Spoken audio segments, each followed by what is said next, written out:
My father sent me a text message explicitly disowning me less than 24 hours before I walked down the aisle, all because I refused to force my stepmother's 4 children into my bridal party. He thought pulling his $50,000 catering check at the very last minute would break my spirit. He had no idea that 3 years later, I would be the absolute only person holding the pen to save him from a federal prison sentence. My name is Izzy. I am 33 years old, and I learned the hard way that blood does not always make you family. Before I continue my story, please let me know what city you are watching from in the comments below. Hit the like button and subscribe if you have ever had to cut off a toxic parent to protect your own peace. The morning before my wedding was supposed to be completely flawless. I was standing in the master suite of a gorgeous rented Hamptons estate staring at my reflection in the floor-to-ceiling mirror. The silk bodice of my custom gown fit perfectly. My closest friends were downstairs drinking champagne, and the crisp ocean breeze was drifting through the open balcony doors. I felt genuinely happy and relaxed for the first time in several grueling months of planning. Then my phone buzzed on the mahogany vanity. It was a single long text message from my father, Richard. I picked it up fully expecting a belated congratulations, or maybe a rare apology for skipping the rehearsal breakfast that morning. Instead, the heavy words on the screen made the blood drain from my face. The message read, "Izzy, if you are not going to include Lydia's 4 children as your official bridesmaids and groomsmen, then I simply do not have a daughter. Do not expect me to walk you down the aisle, and do not bother coming to our house ever again. You are incredibly selfish to exclude your new siblings on a day that should be about blending our family. Consider this my final goodbye to you. Oh, and I just canceled the $50,000 wire transfer for the wedding catering company. Have a nice life." I stood there frozen, just letting the sheer, calculated cruelty of his words sink in. He purposely waited until the caterers were literally loading their delivery trucks to pull the funding. He wanted me deeply panicked. He wanted me sobbing in my expensive wedding dress, begging him for the money, and promising to put his entitled stepchildren in the spotlight. That was his entire psychological playbook. For my entire life, Richard only ever used his wealth as a sharp weapon to control my behavior. Just last year, he quietly drained my remaining college trust fund to buy a luxury sport utility vehicle for Lydia's oldest son. When I dared to confront him about the stolen money, he aggressively gaslit me and told me I was being an ungrateful daughter. He fully expected me to cave today. He expected me to be the weak little girl who desperately craved her father's fleeting validation. But I was not that scared little girl anymore. I did not shed a single tear. I did not drop to my knees in despair, and I certainly did not type out a frantic pleading apology text. Instead, I felt a strange icy sense of absolute clarity wash over my entire body. I calmly walked over to my leather overnight bag and pulled out my heavy titanium black card. I had built a highly successful and ruthless career as a venture capital executive in New York City over the last decade. It was a massive career my father completely ignored because my wealth did not directly benefit his new wife. $50,000 was merely a fraction of my yearly corporate bonus. I unlocked my phone and immediately dialed the head event planner for the venue. She answered after 2 short rings, sounding extremely stressed about the sudden missing wire transfer from my father's account. I firmly told her not to worry about his canceled payment, and I slowly read her my black card number to cover the entire catering balance, plus a generous tip right then and there. I could hear her sigh in massive relief, but I was not finished speaking yet. I then instructed her to completely remove the 2 massive head tables originally reserved for the Reed family. I told her to strike my father, my stepmother, and all 4 of her children from the security guest list at the main gate. "If any of them try to enter the property, you turn them away immediately," I said coldly. "They are permanently banned from attending my entire wedding ceremony and all related weekend events, period." Exactly 10 minutes after I ended the call with the wedding planner, my phone began vibrating. The screen flashed with a picture of my older sister, Isla. A naive part of me hoped she was calling to offer some sisterly comfort or to tell me our father had completely lost his mind. But I knew better. Isla had spent her entire life acting as our father's dedicated echo chamber, always agreeing with his demands to ensure she stayed in his good graces. I took a deep breath and answered. Before I could say hello, Isla launched into a vicious verbal assault. Izzy, I cannot believe you are being this selfish, she screamed. Dad is completely heartbroken over your stubbornness. You are single-handedly destroying this family right before your own wedding, all because you are too arrogant to let Lydia's kids stand at the altar. I stood perfectly still. Isla, I replied, my voice completely steady. Dad just pulled $50,000 from my wedding vendors at the absolute last minute to punish me. He explicitly told me he no longer has a daughter. Do you actually hear yourself right now? She scoffed loudly. He only did that because you pushed him to the absolute limit, Izzy. You are embarrassing all of us. In fact, Andre is sitting right next to me, and he is completely disgusted by your behavior. He cannot even believe he has to attend a wedding where the bride treats her own father like garbage. I closed my eyes. That specific lie was the final nail in the coffin. Her husband, Andre, was a brilliant African-American corporate defense attorney. He was a man of deep integrity who pulled himself up from nothing to become a partner at a top law firm. He and I shared a mutual respect because we both knew what it meant to work endlessly for everything we had. Andre would never use the word disgusted to describe me setting a healthy boundary. Isla was simply using her husband as a convenient moral shield to gaslight me. Do not put words in Andre's mouth, Isla, I shot back. We both know Andre is probably at his office right now billing hours. You are lying to manipulate me just like Dad always does. And do not pretend this is actually about Lydia's children being in the bridal party.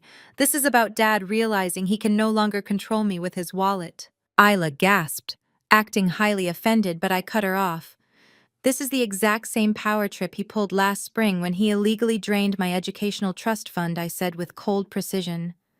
That trust fund was meant to cover my Executive Master of Business Administration program.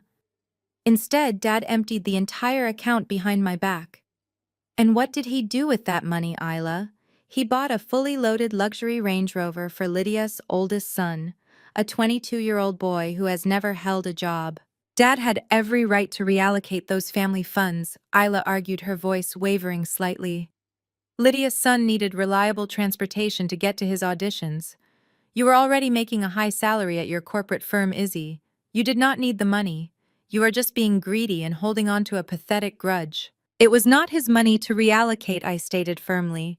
It was my future, and he stole it to buy the affection of a woman who is bleeding him dry. And now, because I will not let him parade those same entitled kids around at my wedding, he is trying to financially ruin my big day. But it did not work, Isla. I already paid the caterer myself. His little extortion plan failed. There was a long, heavy silence on the other end of the line.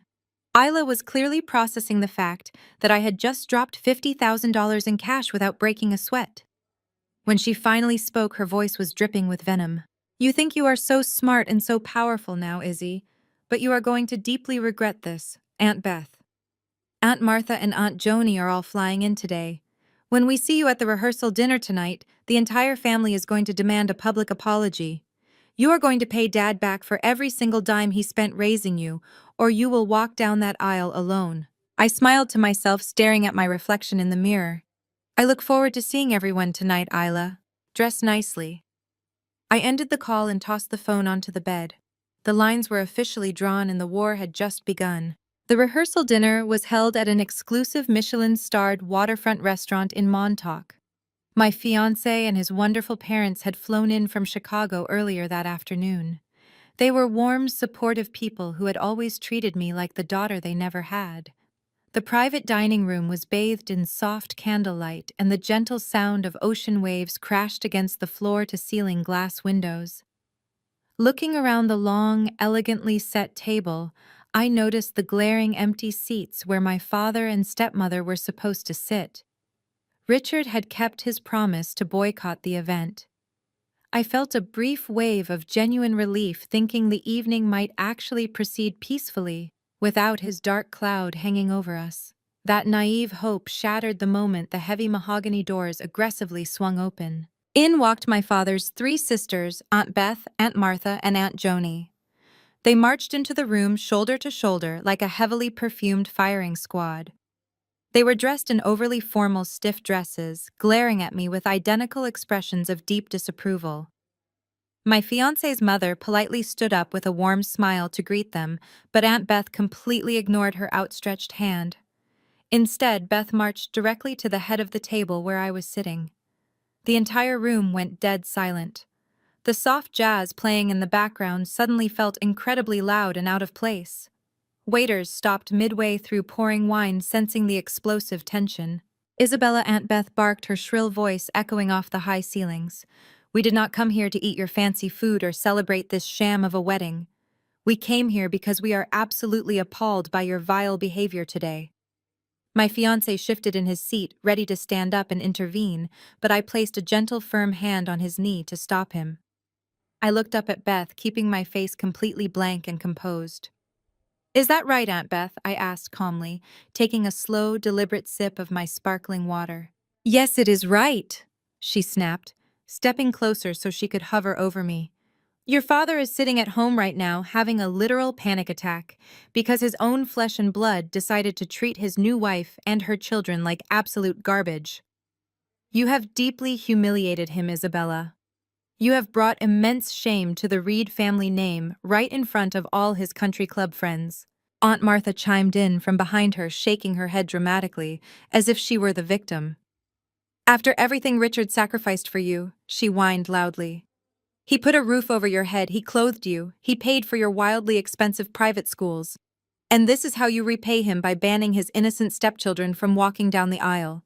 You are a cold, heartless girl who only cares about herself." I briefly glanced at my fiancé's parents.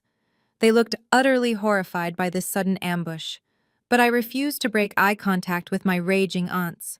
The restaurant manager was hovering near the door, looking panicked and holding a radio, but I gave him a subtle, sharp nod to stay back. I actually wanted my fiancé's family to witness this. I wanted them to see exactly who these people truly were and why I was walking away from them. Aunt Beth slammed her manicured hand on the pristine white tablecloth, making the crystal wine glasses rattle violently.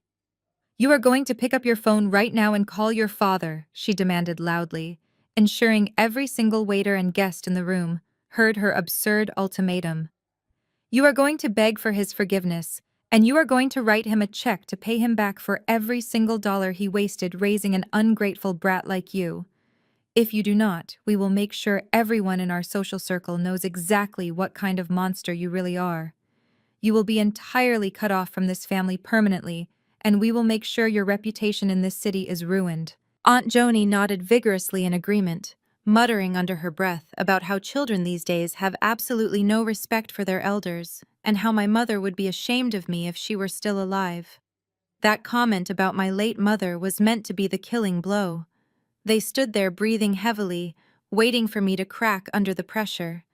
They fully expected me to burst into dramatic tears and run out of the restaurant in shame.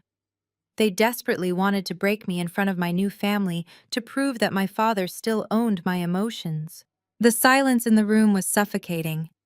My fiancé tightened his jaw, anger flashing dangerously in his eyes, but he trusted me enough to let me handle my own battles. I slowly set my linen napkin down on the table and stood up, smoothing the front of my silk rehearsal dress. I looked at the three bitter women who had spent my entire childhood enabling my father's narcissistic abuse. They truly thought they had backed me into an inescapable corner. They thought public humiliation was the ultimate weapon to force my compliance. Before I could even open my mouth to respond, Andre suddenly pushed his chair back. The heavy wooden legs scraped loudly against the hardwood floor, breaking the suffocating tension. He stood up, towering over the three aunts with a calm but deeply stern expression. "Aunt Beth, please stop this right now," Andre said, his deep voice carrying an effortless authority. "This is absolutely not the time or the place for a family grievance. You are actively disrespecting Izzy's future in-laws, and you are ruining what is supposed to be a peaceful evening. We can discuss this privately tomorrow." He gestured toward the door, clearly trying to de-escalate the explosive situation before security had to get involved. I felt a brief flash of gratitude for my brother-in-law. He was the only person on that side of the family who possessed a shred of basic human decency. But that decency was immediately crushed. Ela lunged forward and grabbed Andre's forearm, her perfectly manicured nails digging into his suit jacket. "Sit down, Andre," she hissed, her voice dripping with toxic authority. "Do not defend her. She is the one who started this war by disrespecting our father and treating Lydia's kids like garbage.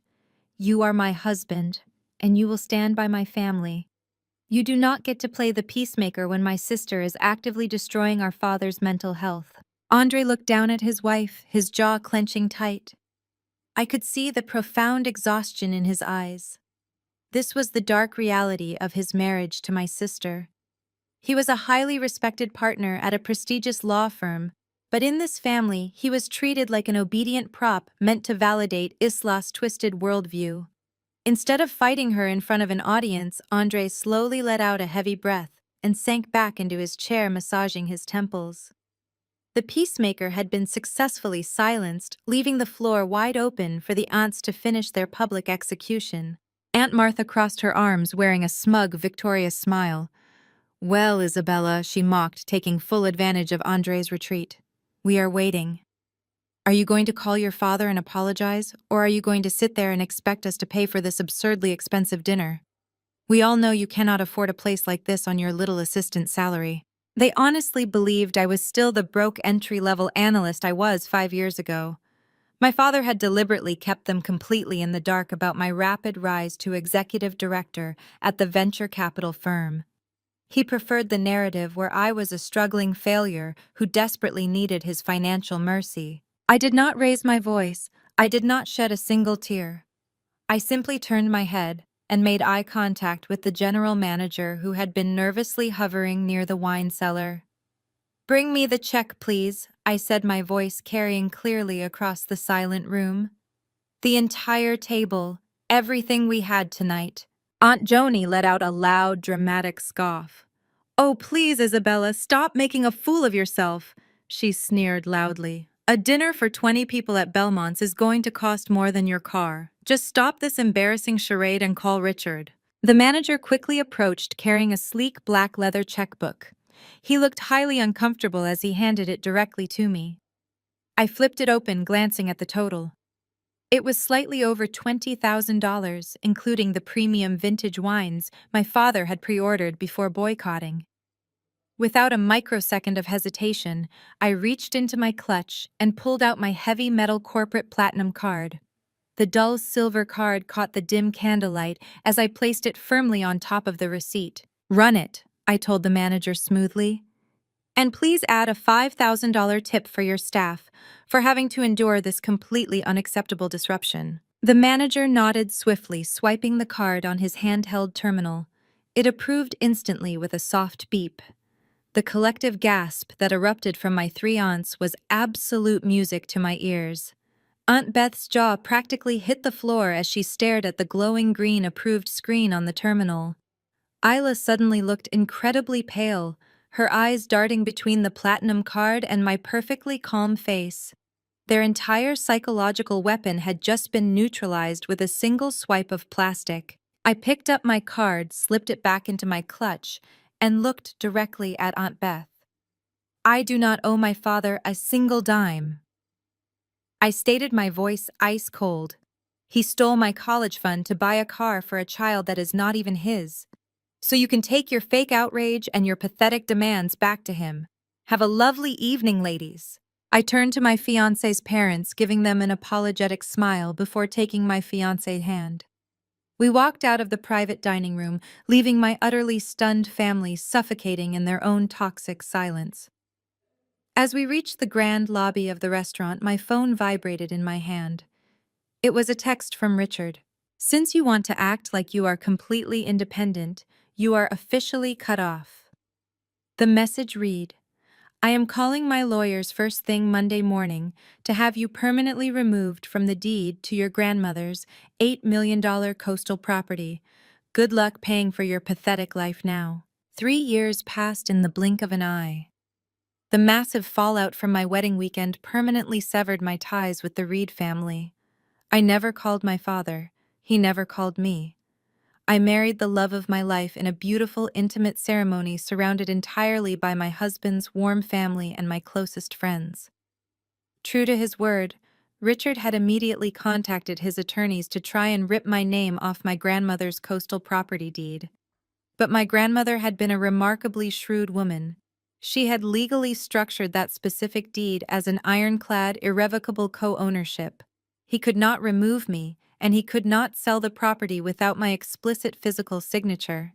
I simply ignored his angry legal letters and focused entirely on building my empire. At 33 years old, I was sitting at the head of a massive frosted glass conference table in a corner office overlooking the Manhattan skyline. I had recently been promoted to senior managing partner at Vanguard Crest, one of the most ruthless and successful venture capital firms on the East Coast. I wore a tailored midnight blue suit, my hair pulled back into a sharp, low bun. Across the table sat the sweaty, trembling chief executive officer of a tech startup we had heavily invested in 2 years prior. He had spent the last 20 minutes trying to hide a massive hemorrhage in his quarterly earnings report, using confusing jargon and inflated projections. I held up a single finger, cutting him off mid-sentence. "Stop talking, David," I said, my voice dropping to a dangerously quiet volume. The entire boardroom fell deathly silent. My junior analyst stopped typing. "You are burning through $3 million a month on bloated marketing campaigns, while your core product retention rate has dropped by 40%. You are not experiencing a temporary market fluctuation. You are failing." David swallowed hard, loosening his expensive silk tie. "Isabella, if you just give us another 6 months to pivot our strategy." I slid a thick black folder across the table toward him. "I am not giving you 6 months, David. I am giving you exactly 48 hours to step down from your position and hand over total operational control to the board. If you refuse, I will personally trigger the breach of contract clause in our funding agreement and freeze every single asset your company currently holds. Your corporate credit cards will decline by dinner time. You have until Wednesday morning to clear out your desk." I stood up, buttoning my jacket, signaling that the meeting was officially over. As David scrambled out of the room looking thoroughly defeated, my lead analyst handed me a fresh espresso. "You do not miss a beat, Izzy," she murmured respectfully. I took a slow sip of the bitter coffee, staring out at the chaotic city streets below. I had learned to be merciless from the absolute best teacher in the world. I had learned how to spot weakness and financial vulnerability from the man who used it against his own daughter. While I was systematically crushing failing executives from my penthouse office, my father Richard was secretly living out his own personal financial nightmare back in the Connecticut suburbs. For the last 3 years, he had worked desperately to maintain the pristine illusion of upper-class wealth. He continued playing golf at the country club. He continued hosting lavish holiday parties, but behind closed doors, his bank accounts were bleeding out rapidly. Lydia, my stepmother, had methodically and ruthlessly drained his entire retirement savings. Her 4 children treated Richard like a limitless automated teller machine. He had paid for 2 extravagant out-of-state weddings. He had fully funded a failing restaurant venture for Lydia's oldest son. He had covered the massive credit card debts of her twin daughters, who refused to work. Richard was deeply terrified of losing Lydia, so he simply kept writing the checks, hoping his own failing real estate business would miraculously bounce back and cover the staggering losses. It did not bounce back. It crashed spectacularly. I knew all of this because I made it my personal business to know. One of the many perks of being a senior partner at a multi-billion-dollar investment firm was having unparalleled access to elite financial analysts and private investigators. Every quarter, I had a quiet background check run on Richard's businesses. It was not out of concern. It was out of strategic preparation. I knew a financial collapse was mathematically inevitable, and I wanted to be fully prepared for the exact moment he became desperate enough to try and sell my grandmother's land. According to the latest confidential report sitting on my desk, Richard had taken out a massive secret second mortgage on his primary residence. He had maxed out every personal line of credit available to him. The bank had already issued 2 private warnings regarding delinquent payments. The shiny luxury cars in his driveway were one missed payment away from being quietly repossessed in the middle of the night. Richard was drowning, and the water was rapidly rising above his neck. He had completely exhausted every single financial resource except for one: the pristine $8 million stretch of untouched coastal land my grandmother had left us. It was his final golden ticket out of complete bankruptcy.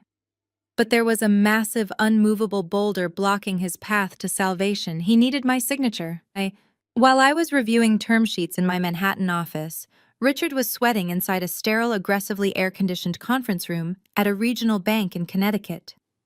Across the large table sat 2 senior loan officers whose cold faces were completely devoid of any human sympathy.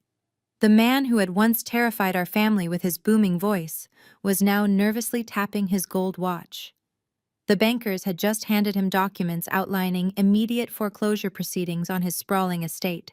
"Mr. Reed," the older loan officer began, his tone flat and administrative, "you have missed your last 4 mortgage payments. Your secondary line of credit is entirely maxed out, and the grace period on your business loans expired 2 weeks ago. Unless you can produce $1.2 million in liquid cash by this Friday, the bank will begin officially seizing your assets.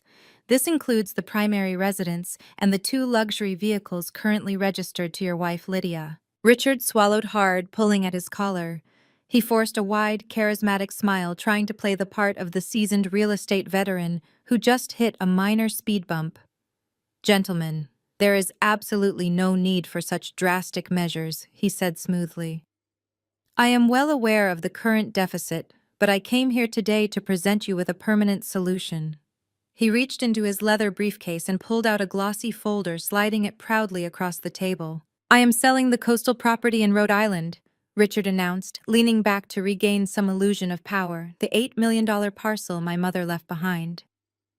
I have secured a motivated corporate buyer called Horizon Development Holdings.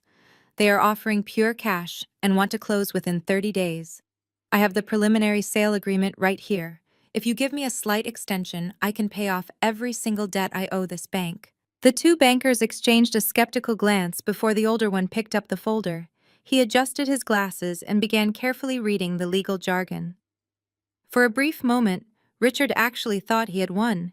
He thought he had outsmarted the system and secured his golden ticket to keep Lydia and her greedy children satisfied. He proudly pulled out his custom-engraved silver fountain pen, eagerly getting ready to sign the bank extension papers. But the loan officer did not reach for the pen. Instead, he frowned deeply and flipped to the second page of the property deed attached to the back of the file. "Mr. Reed," the banker said slowly, tapping his index finger against a specific highlighted paragraph, "this deed clearly states that the property is held in an irrevocable co-ownership trust." Richard laughed loudly and waved his hand in a highly dismissive manner. "Yes, my mother set it up years ago. I am the primary executor of her estate, so I have the legal authority to liquidate the asset. Just show me where to sign for the extension." "You do not understand," the banker interrupted, his voice growing noticeably firmer. "You are not the sole owner of this property. Your name is on the deed, but so is your daughter's, Isabella Reed. And because this is an irrevocable joint tenancy, you cannot legally sell, transfer, or alter the status of this property without her explicit physical signature. You do not have the authority to accept any corporate offer alone." The blood instantly drained from Richard's face. He stared at the banker as if the man had just spoken a foreign language. "That is completely ridiculous," Richard sputtered, slamming his fist on the table. "She has not spoken to me in 3 years. She has absolutely nothing to do with my finances. I am her father. I make the financial decisions for that land." "The law does not care that you are her father," the younger banker chimed in cleanly, shutting down his arrogant outburst. "The law only cares whose name is registered with the county clerk. If you want to sell that land to Horizon Development Holdings, you need Isabella Reed to sign this exact contract. Until she does this, Property is completely useless as collateral. Richard sat completely frozen, the expensive pen slipping from his sweaty fingers. The reality of his situation crashed down on him. He had spent 3 years pretending I did not exist. He proudly told his country club friends he had disowned his ungrateful daughter. And now, with his fake empire crumbling, he was trapped. The only person standing between him and total financial ruin was the daughter he had cruelly cast aside. The older loan officer slid the heavy foreclosure notice back across the polished wooden table. You must get your daughter's physical signature immediately or start packing your boxes. Exactly 47 minutes after my father was handed that crushing ultimatum inside the Connecticut bank, my personal cell phone buzzed silently on my glass desk in Manhattan. I was in the middle of reviewing a highly complex merger acquisition file. I rarely answered personal texts during market hours, but the name flashing on the screen made me pause. It was Richard, the man who had not spoken a single word to me in 3 entire years. The man who had publicly disowned me on the eve of my wedding. I picked up the phone and opened the message. It read, "Hey, Izzy. Missing my little girl today. Life is just too short to hold on to silly grudges, and family is forever. Let us get lunch this week. My treat. Love, Dad." I stared at the glowing screen, feeling a sudden sharp wave of pure disgust wash over me. The absolute audacity of the message was almost breathtaking. There was no apology. There was no acknowledgement of the horrific things he and my aunts had done at my rehearsal dinner. He simply waved away 3 years of total estrangement as a silly grudge. He was trying to effortlessly slide back into my life, using the exact same manipulative gaslighting tactics he had used since my childhood. But I knew my father better than anyone else on the planet. Richard Reed never reached out unless he desperately needed something. His sudden, overwhelming urge to reconnect was entirely transactional. I did not reply. Instead, I hit a button on my desk console connecting me directly to my lead forensic accountant, Evan. Evan was a brilliant former federal investigator who now worked exclusively for my division at Vanguard Crest. "Evan, I need a deep dive on a personal target," I said, my voice completely detached. "Richard Reed, Connecticut resident. I want his full debt profile, credit utilization, and any pending legal or real estate transactions. I need it on my monitors in 10 minutes. 10 minutes later, my massive curved office monitors lit up with a staggering amount of financial data. Evan had bypassed the standard credit bureaus and pulled direct filings from the county clerk's office. I leaned back in my ergonomic leather chair, slowly digesting the absolute train wreck that was my father's current financial reality. It was significantly worse than my previous quarterly background checks had indicated. My eyes scanned the brightly colored graphs and highlighted legal documents Evan had aggregated. Richard was drowning in a catastrophic ocean of debt. I saw the massive second mortgage he had secretly taken out on his primary residence. I saw the 6 maxed-out premium credit cards carrying exorbitant interest rates. And then right in the center of the screen was the smoking gun. A digitized copy of a formal foreclosure notice filed by his regional bank just that morning. He was officially going bankrupt. He was mere days away from losing the sprawling luxury estate he used to project his fake upper-class image. He was going to lose the expensive cars and the country club membership. Lydia and her entitled children had completely bled him dry, just as I had silently predicted they would. But Evan had flagged one more crucial document at the bottom of the screen. I clicked on the file opening a preliminary commercial real estate contract. It was a drafted sale agreement for a stretch of coastal land in Rhode Island. My grandmother's land. The contract listed the purchase price at exactly $8 million in liquid cash. The prospective buyer was listed as Horizon Development Holdings. Suddenly, every single puzzle piece snapped perfectly into place. I let out a low, dark laugh that echoed in the empty penthouse office. Richard was trying to sell my grandmother's property to save himself from total financial ruin. But he could not execute the sale because my name was permanently etched onto the irrevocable deed. The bank had cornered him. The buyers were waiting. He was completely paralyzed. He did not miss his little girl. He did not suddenly realize that family is forever. He realized that I was the absolute only human being on earth who possessed the legal authority to sign that deed and rescue him from poverty. He wanted to buy me a cheap lunch, emotionally manipulate me with fake paternal affection, and then trick me into signing away my half of an $8 million inheritance so he could pay off Lydia's ridiculous debts. I picked up my phone and looked at his pathetic text message one more time. He truly believed I was still the naive, desperate daughter who would eagerly jump at the slightest crumb of his attention. He was playing checkers while I was playing three-dimensional chess. I slowly typed out my response. Lunch sounds great, Richard. My office. Friday at noon. I hit send and smiled. The trap was officially set. After sending that text message, I turned my attention back to the brightly lit monitors illuminating my quiet office. The digital file for Horizon Development Holdings was still open on the right screen. To anyone outside of the elite financial sector, Horizon looked like a standard, aggressive commercial real estate developer. They had a sleek website, a board of directors, and a registered corporate office in Delaware. But the truth was far more complex and infinitely more satisfying. I clicked into the corporate lineage report Evan had carefully prepared. Horizon Development Holdings was a subsidiary of a larger real estate trust called Summit Capital, and Summit Capital had been fully acquired 18 months ago by my specific division at Vanguard Crest. I was the senior managing partner who personally signed off on that massive acquisition, which meant that I was the ultimate shadow owner of Horizon Development Holdings. When my analysts first alerted me last month that Richard was quietly shopping my grandmother's coastal property around to private buyers, I knew exactly what I had to do. My grandmother was a brilliant woman who always saw right through my father's greedy facade.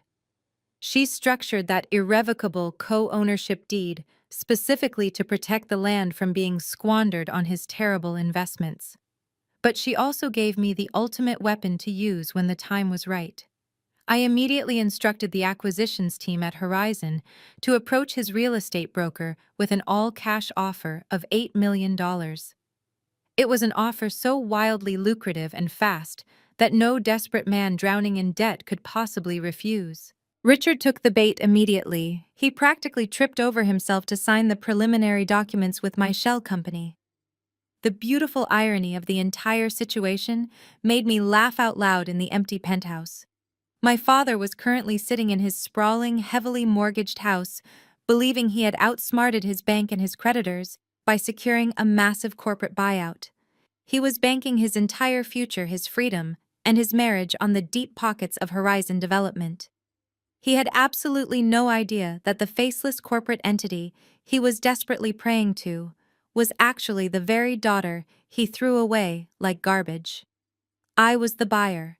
I was the seller. I was the bank. I was holding every single card in the deck and he was playing with an empty hand. I picked up my desk phone and dialed Evan's extension. He answered on the first ring.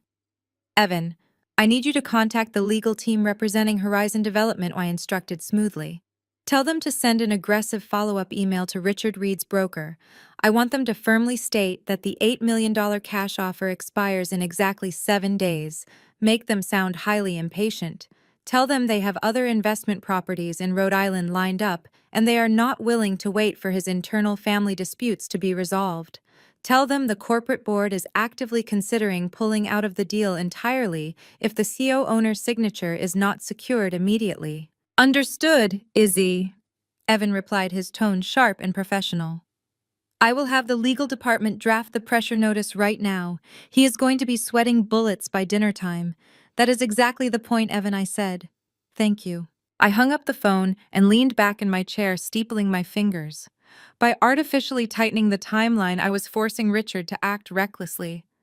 He would not have time to hire competent lawyers to review the fine print or search for alternative legal loopholes. He would be completely blinded by pure financial panic. The artificial deadline would guarantee that he showed up at my Manhattan office on Friday, utterly desperate for my signature on that deed. But I also knew my father never fought his battles alone. He always used his family as a human shield to guilt-trip his targets into submission. He would not come to my office by himself. He would absolutely bring Lydia to play the role of the tearful, remorseful mother figure. And he would undoubtedly drag my sister Isla along to act as his aggressive attack dog. They would try to overwhelm me with a highly coordinated emotional ambush. I welcomed it. I wanted all of them in my office at the exact same time. I wanted the people who stood by and happily watched my public execution at the rehearsal dinner to witness my ultimate ascension. They thought they were walking into a simple lunch meeting to manipulate a naive, estranged family member. They had no idea they were marching directly into a highly orchestrated corporate slaughterhouse. I closed the Horizon file on my monitor and opened my master calendar. I blocked out my entire Friday afternoon. Then I called my executive assistant to arrange for building security to grant Richard Reed and his guests unrestricted access to my penthouse floor. I wanted them to be thoroughly intimidated by the marble floors, the glass walls, and the silent efficiency of my staff. I wanted them to see every ounce of my staggering wealth and power the moment they stepped off the private elevator. The stage was perfectly set. Friday at noon arrived precisely on schedule. I sat behind my massive glass desk, watching the live security feed on my monitor. The private elevator doors slid open, revealing Richard, Lydia, and Isla. They stepped onto the penthouse floor and immediately froze. I could see their eyes darting wildly around the sprawling reception area, taking in the imported Italian marble floors, the towering floor-to-ceiling windows overlooking the Manhattan skyline, and the hushed, highly intimidating atmosphere of elite corporate wealth. For a brief second, the sheer scale of my success genuinely terrified them. They had spent the last 3 years convincing themselves I was a bitter failure. Now they were standing inside a multi-billion-dollar financial fortress that I commanded. But their intimidation quickly morphed into forced arrogance. It was their default defense mechanism. I watched on the screen as Isla flipped her hair and loudly made a snide comment to the receptionist, criticizing the minimalist modern art hanging on the wall. Richard puffed out his chest, straightening his cheap off-the-rack suit, attempting to project an aura of authority he no longer possessed. He loudly demanded to see his daughter acting as if he owned the entire building. My executive assistant, a fiercely professional woman, who had been fully briefed on the situation, calmly stood up. She did not offer them anything to drink. She did not offer a polite smile. She simply gestured toward the heavy frosted glass doors of my corner office and led the way. The doors swung open, and the 3 of them marched in. I did not stand up to greet them. I did not offer them a seat. I remained perfectly still, leaning back in my ergonomic leather chair, steepling my fingers. The silence in the room was intentionally oppressive. Lydia decided to make the first move. She launched into a highly rehearsed theatrical performance. "Oh, Izzy, my sweet girl," she cried out, forcing a painful, artificial tremor into her voice. She rushed across the room, arms spread wide fully, intending to pull me into a tearful, motherly embrace. I simply pushed my chair back, rolling 2 feet to the left. Lydia awkwardly missed her target entirely, grasping at empty air before stumbling slightly against the edge of my desk. Her fake tears instantly evaporated, replaced by a brief flash of pure, angry embarrassment. She quickly composed herself, smoothing down her wrinkled blouse and taking a step back.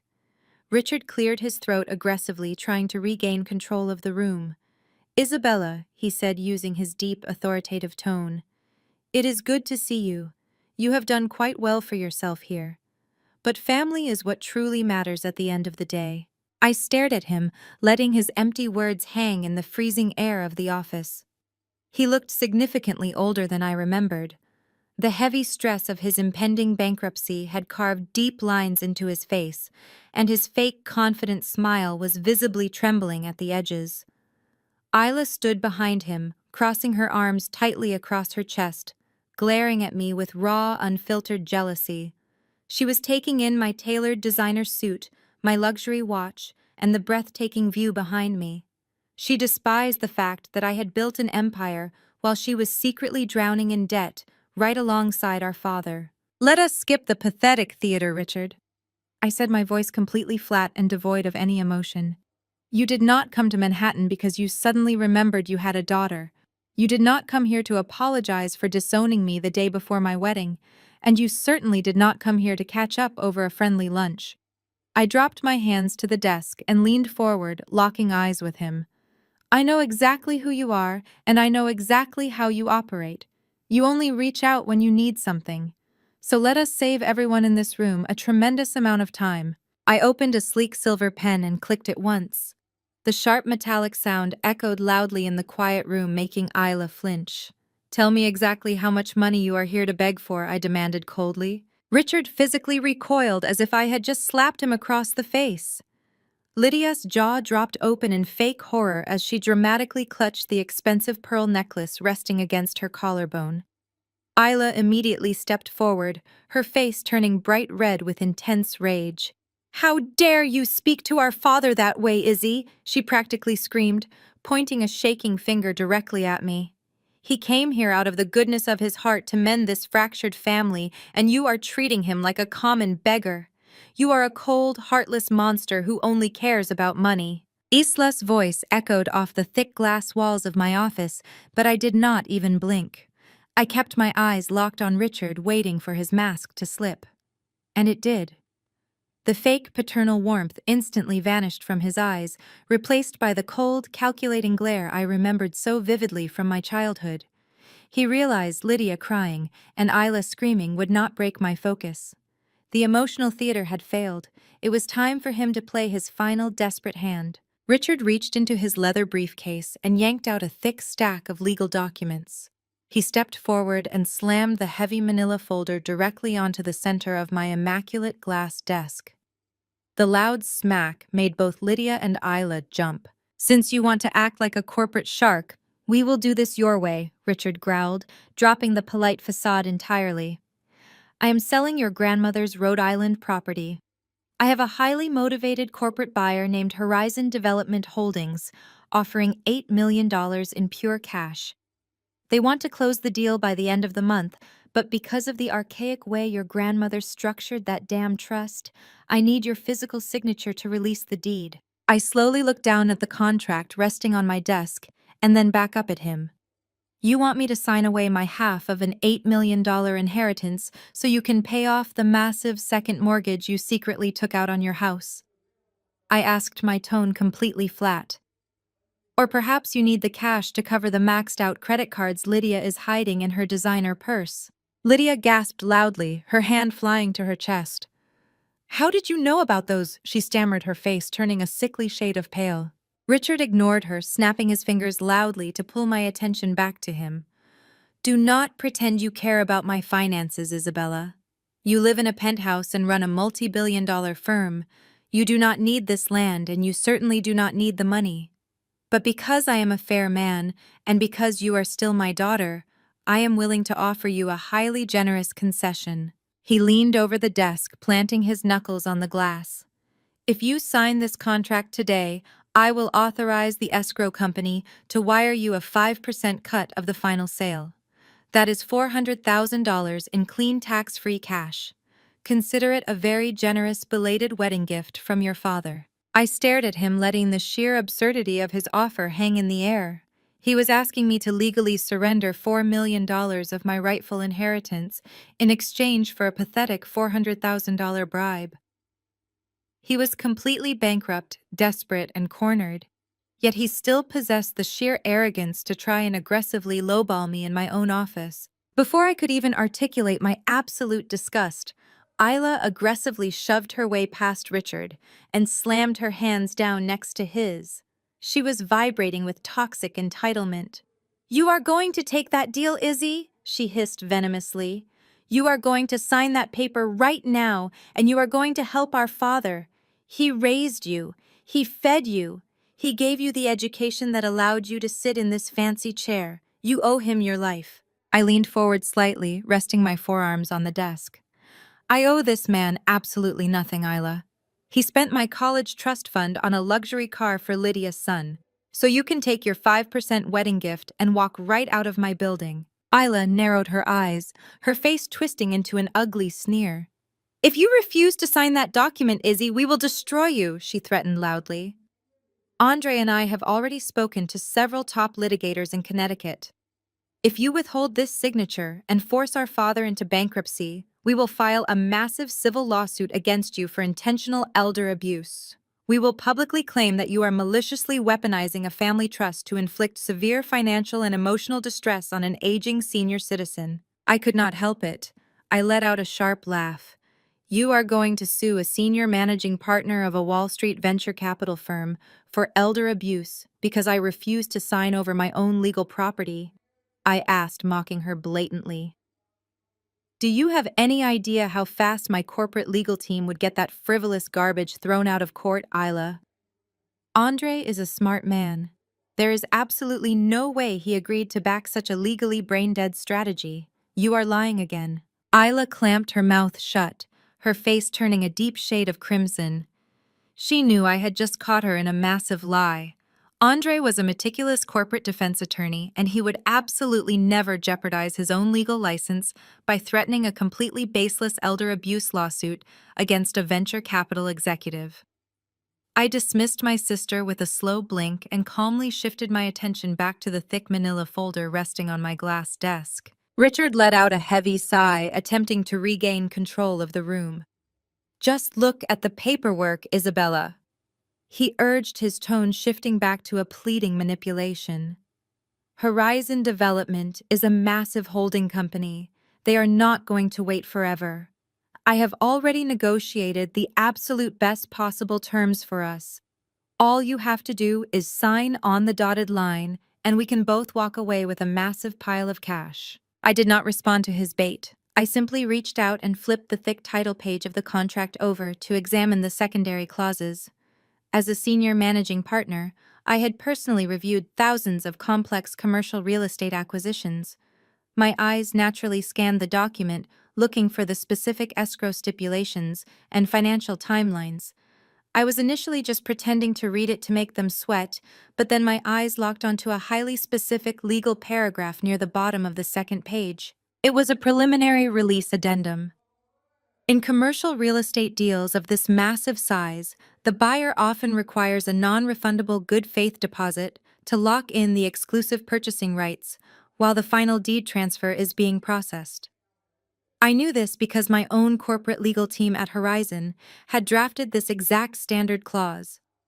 The addendum explicitly stated that Horizon Development Holdings had already wired a $1 million earnest money deposit directly into a private escrow account controlled by the seller. But that escrow account could not be legally unlocked without the explicit authorization of both deed holders.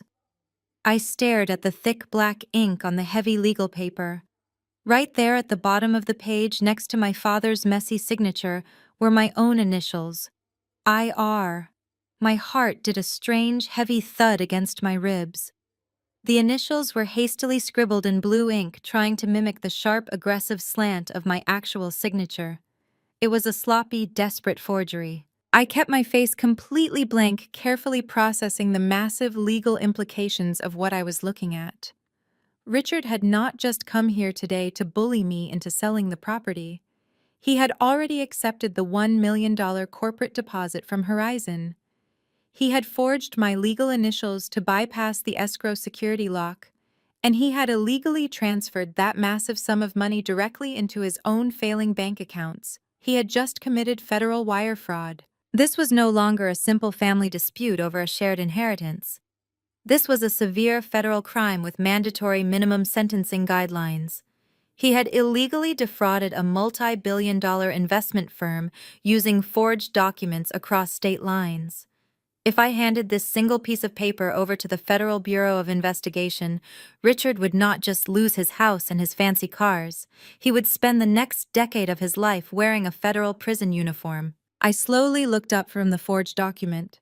Richard was sweating profusely now, shifting his weight nervously from one foot to the other. He clearly thought I was just taking a long time to read the financial terms. He had absolutely no idea that I was staring directly at his ultimate destruction. Lydia cleared her throat loudly, breaking the heavy silence. "Well, Isabella," she said, tapping her designer shoe against the marble floor. "Are you going to sign it, or are we going to stand here all day watching you read? We have a very expensive lunch reservation to get to, and your father is extremely stressed." I looked at Lydia and then over at Isla. They were both glaring at me, completely oblivious to the radioactive bomb sitting on my desk. They honestly believed they were still in control of this situation. They thought they were strong-arming a stubborn daughter into submission. They did not realize that the man they were so fiercely defending had just handed me the loaded gun required to destroy all of their lives simultaneously. I needed to carefully secure this highly sensitive physical document immediately. I absolutely could not let him leave the building with the original forged copy. But I also could not let him know that I had discovered his massive crime today. I needed to trap him completely here first. I let out a slow, shaky breath, purposefully allowing my shoulders to slump. I needed them to believe that Isla's ridiculous threat of an elder abuse lawsuit had actually rattled me. I needed them to think the corporate armor had cracked just enough to let their familiar family manipulation seep back in.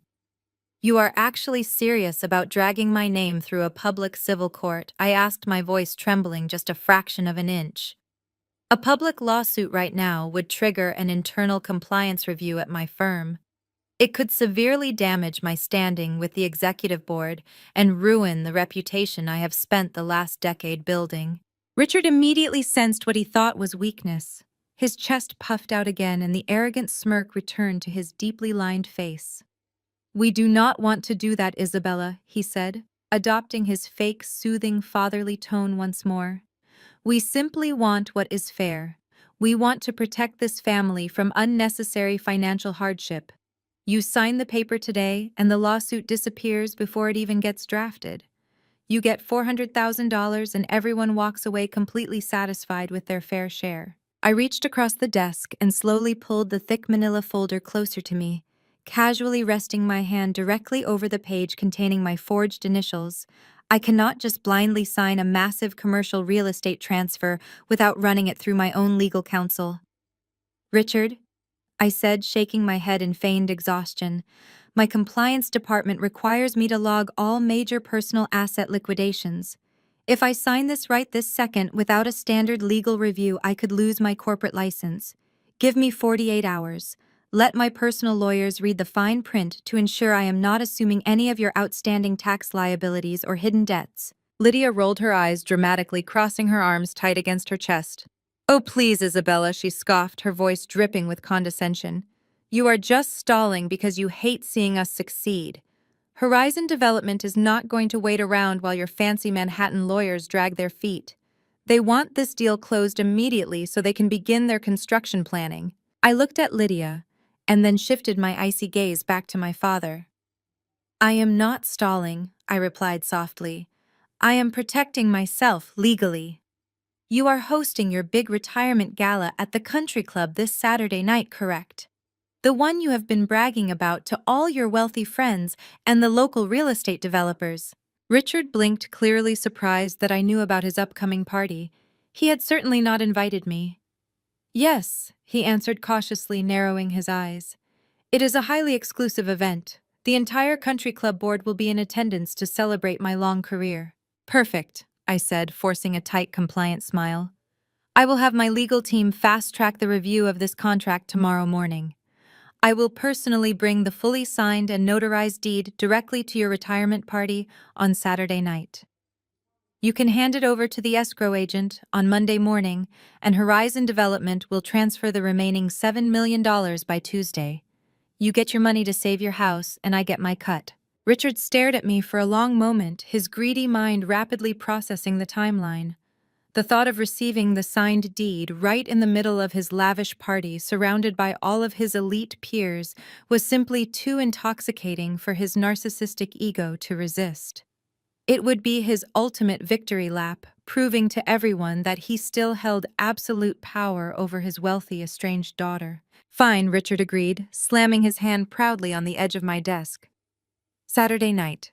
Do not be late, Isabella. And dress appropriately. It is a strict black tie event." He turned around and marched toward the heavy frosted glass doors, feeling like an absolute king. Isla shot me a sickeningly smug smile, tossing her hair over her shoulder.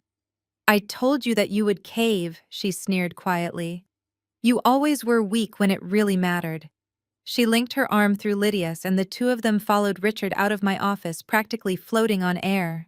I remained perfectly still in my chair, listening to the soft click of my office doors closing behind them. I watched the live security feed as the three of them stepped back into the private elevator. Richard was actually laughing, patting Isla proudly on the back.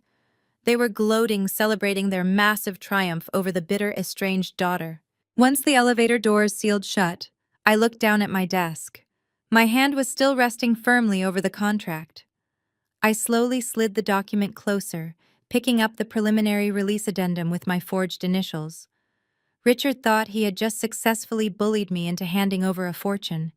He had absolutely no idea that he had just voluntarily surrendered the physical evidence of his own federal wire fraud directly into my hands, and he had just given me a very public stage to execute him on. Saturday night arrived at the Oak Creek Country Club where the air conditioning was blasting, and the champagne was flowing freely. Richard had rented the most expensive event space in the county to celebrate his so-called retirement.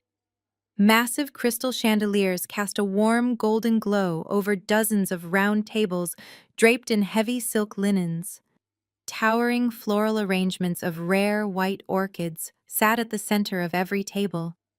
A jazz band played on an elevated stage, while waitstaff in white tuxedos circulated carrying silver trays of caviar. It was a breathtaking display of upper-class wealth, and it was entirely funded by the $1 million deposit he had illegally stolen from my firm. My private investigator, Evan, had already slipped inside the venue posing as an event photographer. He was quietly feeding me live updates through a secure earpiece as I sat in the back of my black town car parked idling out by the main gates.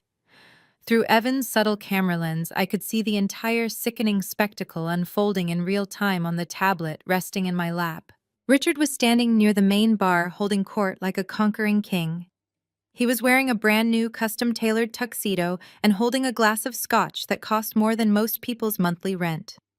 Aunt Beth, Aunt Martha and Aunt Joni were huddled around him, hanging onto his every word as he loudly bragged to a group of local real estate developers. "I am telling you, gentlemen, it is all about reading the market," Richard boasted, taking a slow, arrogant sip of his drink.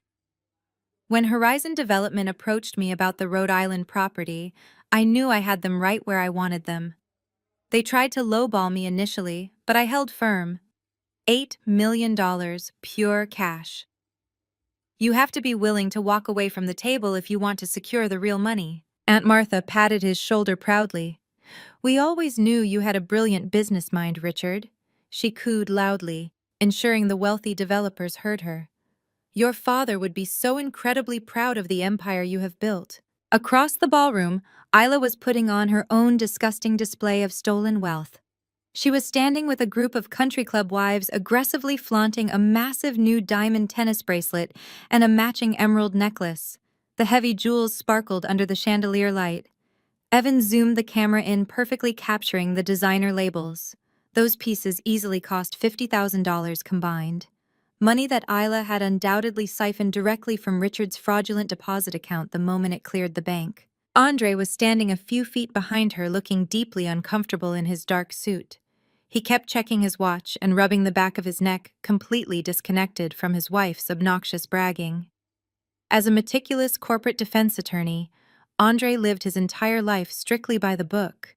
He had absolutely no idea that the glittering diamonds hanging around his wife's neck were the direct proceeds of a federal wire fraud. He simply thought his father-in-law had finally closed a lucky, legitimate deal to save the family from bankruptcy. "Did Andre buy you that stunning necklace?" one of the wives asked Isla, leaning in to admire the emeralds. Isla let out a high-pitched, condescending laugh, waving her hand dismissively. "Oh, please no," she bragged loudly. "Andre does well at his law firm, but this is family money. My father gave me a very generous early inheritance advance to celebrate his massive commercial land sale. We are actually looking at buying a summer house in the Hamptons next month." Lydia was floating through the crowd nearby, wearing an outrageously expensive designer gown, and loudly telling anyone who would listen about the month-long luxury cruise she and Richard had just booked through the Mediterranean. They were all drunk on the illusion of limitless wealth. They were spending the stolen $1 million as fast as they could, desperately trying to plug the massive holes in their failing social status. Richard checked his gold watch and smirked. He looked incredibly smug. He was eagerly waiting for me to walk through those heavy mahogany doors and hand him the fully signed deed in front of his elite audience. He wanted his wealthy peers to witness my total submission. He wanted to prove that no matter how successful I had become, he still held the ultimate power over my life and my finances. I pulled my earpiece out and tossed the tablet onto the leather seat next to me. I looked at the driver in the rearview mirror and gave him a single sharp nod. "It is time," I said coldly. "Drive up to the front entrance right now." The heavy black town car rolled smoothly to a stop under the massive illuminated portico of the Oak Creek Country Club. A young valet in a crisp uniform rushed forward to open the rear door. I stepped out into the humid evening air, adjusting the cuffs of my tailored midnight black evening gown. It was a structured architectural piece that looked more like modern armor than traditional formal wear. Behind me, the opposite doors opened, and my two senior corporate litigators stepped out onto the cobblestone driveway. Mr. Gallagher and Miss Pierce were dressed in sharp, dark suits, carrying identical heavy leather briefcases. They looked exactly like what they were, which was highly paid corporate executioners. We walked past the valet stand, moving in perfect synchronization. The massive mahogany double doors were pulled open by two greeters, and we stepped directly into the grand ballroom. The sheer sensory overload of the party hit me immediately. The loud, upbeat jazz music, the clinking of crystal champagne flutes, and the overlapping chatter of 200 wealthy guests filled the massive space. But as I walked past the velvet ropes flanked by two severe-looking attorneys, a strange ripple effect began to wash over the room. People naturally turned to look at the new arrivals. When they saw my completely unsmiling face and the heavy briefcases my lawyers carried, the conversations nearest to the entrance began to abruptly die out. The sudden drop in volume spread across the ballroom like a fast-moving wave. Within 60 seconds, the room was unnervingly quiet. The jazz band on the elevated stage noticed the sudden shift in the crowd and faltered slightly, missing a beat before the bandleader motioned for them to lower their volume to a soft background hum. Richard was standing near the towering ice sculpture at the center of the room, surrounded by Aunt Beth, Aunt Martha, and Aunt Joni. I watched his eyes lock onto me. For a fleeting fraction of a second, I saw a flash of genuine panic cross his lined face when he registered the presence of my legal team. But his massive ego quickly overrode his fear. He assumed the lawyers were just my pretentious way of delivering the signed real estate contract. He forced a massive, blindingly fake smile onto his face and practically sprinted across the polished marble floor toward us. His arms were spread wide open, ready to perform the role of the loving father for his captive audience of elite country club peers. "Isabella, my darling daughter," he boomed loudly, his voice echoing in the awkwardly quiet room. He reached out and aggressively grabbed my upper arm, attempting to pull me into a tight, staged embrace. I immediately planted my heels into the floor and locked my elbow, completely refusing to move a single inch. My sudden physical resistance caused Richard to stumble forward slightly, ruining his graceful, fatherly approach. The fake smile on his face strained so hard, it looked painful. "What are you doing?" he hissed under his breath, leaning his face close to my ear so the nearby guests could not hear his sudden shift in tone. "Smile for these people, Isabella. You are embarrassing me in front of the board of directors. Come to the center of the room with me right now. They are all waiting to see us celebrate the big family deal. Where is the signed property deed? Give me the folder right now and tell these two corporate suits to wait outside." I looked down at his hand gripping my arm and then looked directly into his desperate, greedy eyes. "I am not going anywhere, Richard," I replied, my voice low and dangerously calm. "And my attorneys are staying exactly where they are. You wanted me to bring the legal documents to your party. I brought them, but we are not going to do this quietly in a corner. You invited all of your closest friends and business partners to celebrate your massive commercial real estate success. I think it is only fair that we address your entire audience together." Richard blinked rapidly, his grip tightening on my arm. His heart was starting to pound. He could sense that something was horribly wrong, but his brain refused to accept that I held any real power over him. Do not play games with me tonight, Isabella, he warned through clenched teeth, still forcing a wide, terrifying smile for the onlookers. Hand me the contract right now. Horizon Development is waiting for the escrow confirmation. You are going to ruin the entire sale if you cause a scene in front of my bankers. Mr. Gallagher stepped forward smoothly, inserting his large frame between me and my father. He casually placed a heavy hand on Richard's wrist, forcing him to release my arm. Please keep your hands to yourself, Mr. Reed, my attorney stated in a voice that was perfectly polite but laced with unmistakable threat. My client is ready to make her formal presentation to the room. Richard stumbled backward, rubbing his wrist, staring at the lawyer in absolute shock. Before my father could recover his wits and start yelling, I turned my back to him. I began walking purposefully toward the small, elevated stage where the jazz band was quietly playing. The crowd of wealthy guests parted in front of me, like the Red Sea whispering frantically to one another. Isla and Lydia were pushing their way to the front of the crowd, their faces twisted in confusion. The trap had been fully triggered. I reached the elevated stage and stepped onto the platform. The jazz band members quickly backed away. I walked directly to the heavy silver microphone stand positioned in the center of the stage. I gripped the microphone, sliding it off the stand. The soft feedback echoed through the massive ballroom. I looked out over the sea of wealthy guests. 200 eyes were locked on me. Richard stood frozen near the ice sculpture, his chest heaving. Isla and Lydia pushed their way to the front of the crowd, flanking him like confused bodyguards. Good evening, everyone, I began, my voice projecting clearly through the sound system. My name is Isabella Reed. I am Richard's daughter. I know my arrival tonight was a bit sudden, but I simply could not miss the opportunity to speak at my father's grand retirement celebration. A collective breath released in the room. The tension dropped. The wealthy guests exchanged polite smiles, assuming this was a dramatic family reconciliation. Richard visibly relaxed his shoulders, dropping an inch. He smirked, crossing his arms, believing I was surrendering. He thought I was about to hand him the contract and sing his praises to save face in front of the elite crowd. My father knows how to put on a spectacular show. I continued pacing slowly across the stage. Just look at this magnificent party. The vintage champagne, the imported orchids, the beautiful jazz music. He has spent his entire career building a reputation as a highly successful commercial real estate investor. He wants you all to believe he is retiring at the absolute peak of his financial power. Aunt Beth and Aunt Martha nodded vigorously near the front row, pleased with my complimentary tone. Just last week, he secured an incredible deal, I said, holding up my empty hand for emphasis. An $8 million all-cash offer for a stretch of prime coastal land in Rhode Island. It was a brilliant negotiation. In fact, he was so confident in his success that he secured a massive $1 million earnest money deposit from the buyer. That exact deposit funded this lavish party tonight. It funded the luxury cruise he just booked. It funded the $50,000 worth of diamonds currently hanging around my sister Isla's neck. The crowd murmured in impressed agreement. Isla touched her emerald necklace, proudly beaming under the attention.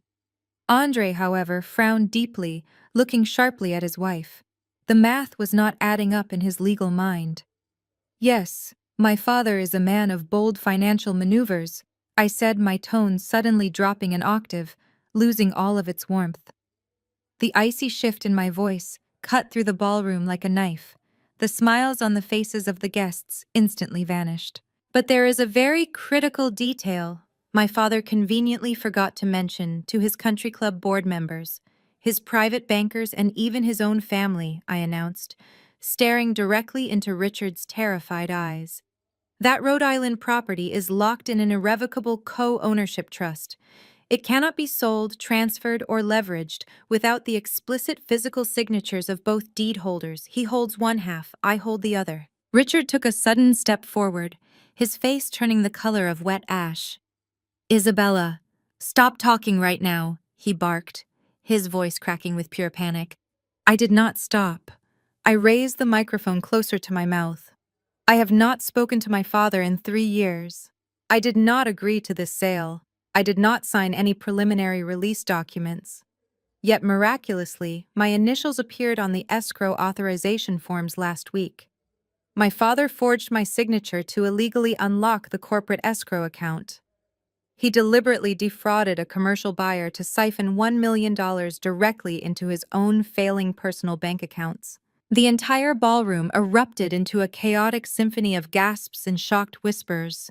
Several wealthy investors standing near Richard immediately took large steps away from him, treating him like he was highly contagious. "My father is not retiring tonight to enjoy his vast wealth," I stated cleanly, slicing through the rising noise of the crowd. "My father is completely bankrupt. His house is in active foreclosure. His credit cards are maxed out. He threw this party using stolen corporate funds. Richard Reed did not close a brilliant real estate deal. He committed federal wire fraud." Lydia let out a high-pitched shriek, dropping her crystal champagne flute. It shattered loudly against the marble floor. Isla looked like she was going to be physically sick. Richard was hyperventilating, his hands gripping his hair as his carefully constructed empire of lies completely vaporized in front of every single person he desperately wanted to impress. "Turn off that microphone right this second!" Lydia shrieked, her voice piercing through the heavy murmurs of the stunned crowd. She spun around wildly, pointing a trembling finger at the elevated sound booth located at the back of the ballroom.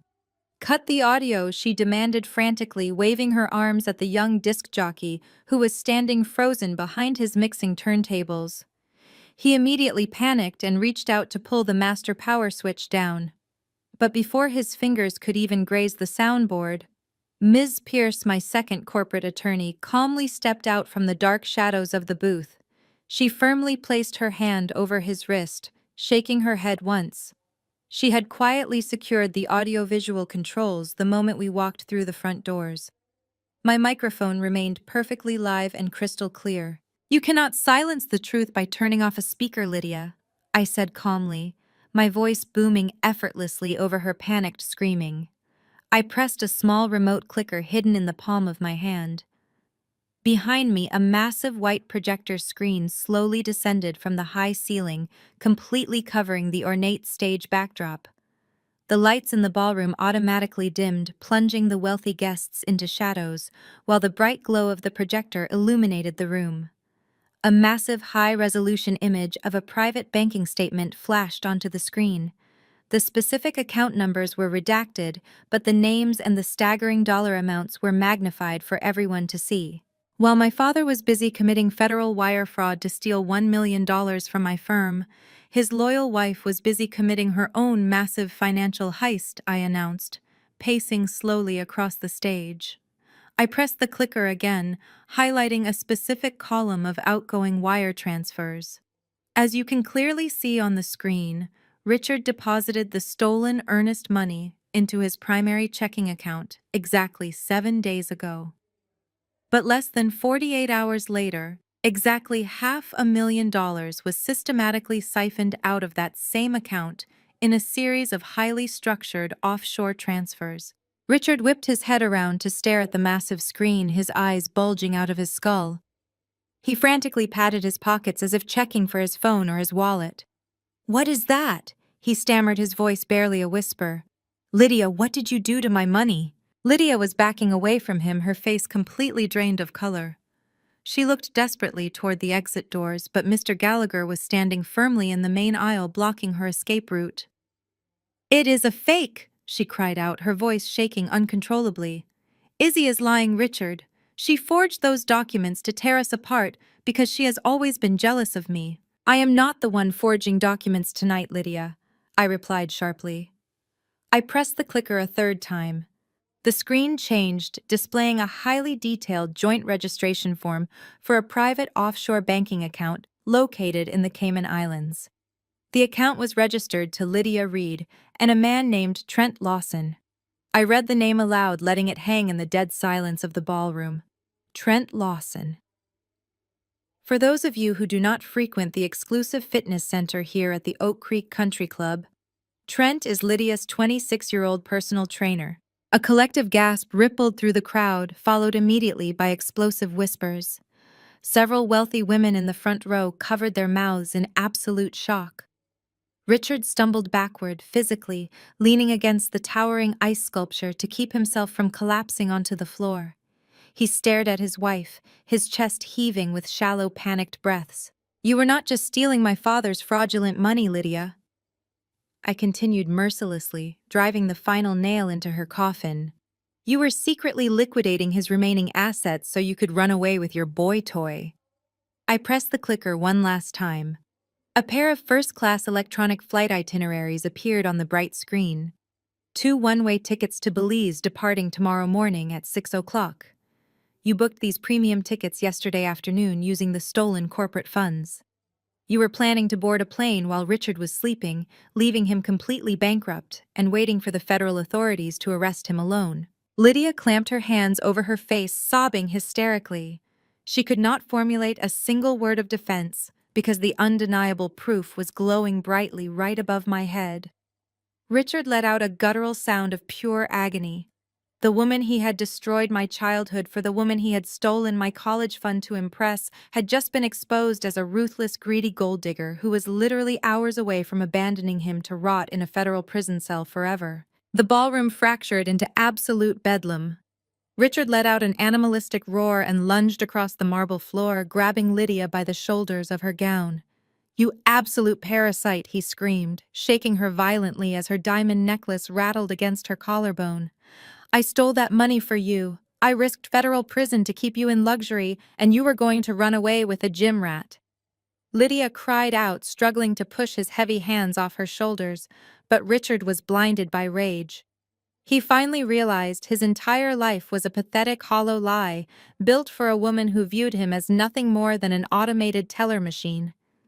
Several friends physically stepped back, refusing to intervene in the violent domestic dispute unfolding right in front of them. "Get your hands off her!" Isla shrieked, rushing forward and violently shoving Richard backward to protect her stepmother. Isla positioned herself between the warring couple, her face flushed with anger. She whipped her head around and glared up at me on the elevated stage, pointing a shaking finger at my face. "Are you happy now, Izzy?" she screamed, her voice cracking hysterically. "Look at what you have done to our family. You came here tonight specifically to destroy us. You manipulated those financial documents just to humiliate our father and ruin his marriage because you have always been a jealous person who hates our happiness." I leaned casually against the microphone stand, looking down at my sister with absolute pity. "I did not manipulate a single piece of paper, Isla," I replied, my voice echoing coldly through the chaotic ballroom. "The truth is simply a mirror, and you are all terrified of your own ugly reflections. But since you are so eager to defend thieves and liars tonight, let us take a brief look at your own financial integrity." I raised my hand and pressed the small clicker hidden in my palm. The massive projector screen behind me flashed brightly, immediately replacing Lydia's offshore banking records with a new set of legal documents. The crowd gasped again as a heavily redacted property deed and a commercial loan agreement illuminated the dark room. Andre, who had been standing frozen in absolute shock near the ice sculpture, suddenly stepped forward. His eyes narrowed as he recognized the specific street address printed in bold black letters across the top of the projected document. It was his own residential address. The colonial house in the suburbs that he had purchased entirely with his own money before he married Isla. "You love to pretend you are a wealthy socialite, Isla," I said, projecting my voice clearly so every country club wife could hear me. "You love flaunting your $50,000 emerald necklaces and bragging about buying summer homes in the Hamptons. But the truth is you have not contributed a dollar to your own marriage. In fact, you have been actively robbing your husband blind." I pointed to the signature line glowing brightly on the massive screen. 3 months ago, when Richard's real estate business first started missing loan payments, he came crying to you for a bailout. And instead of telling your husband the truth, you secretly forged his signature to take out a second mortgage on his house. The entire room went dead silent again. All eyes snapped toward Andre and Isla. "You illegally leveraged your husband's property to secure a $400,000 commercial bailout loan for Richard's failing business." I continued, mercilessly stripping away her fake wealthy facade piece by piece. You put your own husband's financial security and his immaculate legal reputation in severe jeopardy just to keep your father's sinking ship afloat for a few more months. And you did it all behind his back while he was working 80-hour weeks to provide you with a life of luxury. Isla's face collapsed. The aggressive, venomous energy that had fueled her entire life instantly vanished, replaced by a sickening terror. She slowly turned her head, looking over her shoulder at Andre. Her husband was standing rigid, staring up at the projector screen with a look of pure horror. His entire world was shattering right in front of his eyes. He realized the woman he shared a bed with was not just spoiled or entitled but criminally deceptive. I watched the moment Andre's deep love for my sister died. He slowly lowered his gaze from the screen and looked directly into Isla's panicked, tear-filled eyes. Isla opened her mouth to speak, her hands shaking as she reached out toward him. "Andre, please," she whispered, her voice barely audible over the soft hum of the projector. "Let me explain." But there was absolutely nothing left to explain because the undeniable proof of her betrayal was lighting up the country club. Andre did not scream or throw a violent tantrum like my father. Instead, he reacted exactly like the seasoned corporate defense attorney he was. He took 3 deliberate steps toward the massive projector screen, scanning the dense legal paragraphs of the commercial loan agreement. He searched for any possible loophole that might prove this was a misunderstanding. But the more he read, the harder his jaw clenched. He stared at the signature line where his own name had been flawlessly forged by his wife. He recognized her specific pen strokes and the notary stamp. The evidence was absolute and legally binding. Andre slowly turned away from the glowing screen and looked down at Isla. She was trembling violently, tears streaming rapidly down her face. She reached out, grasping the sleeve of his dark suit jacket. "Andre, it was only temporary," she sobbed, her voice cracking pitifully. "Dad swore he was going to pay it back next month with the Rhode Island money. I was trying to keep the family from falling apart. I did not want you to stress over it. I swear I was going to tell you the truth. Please do not look at me like that."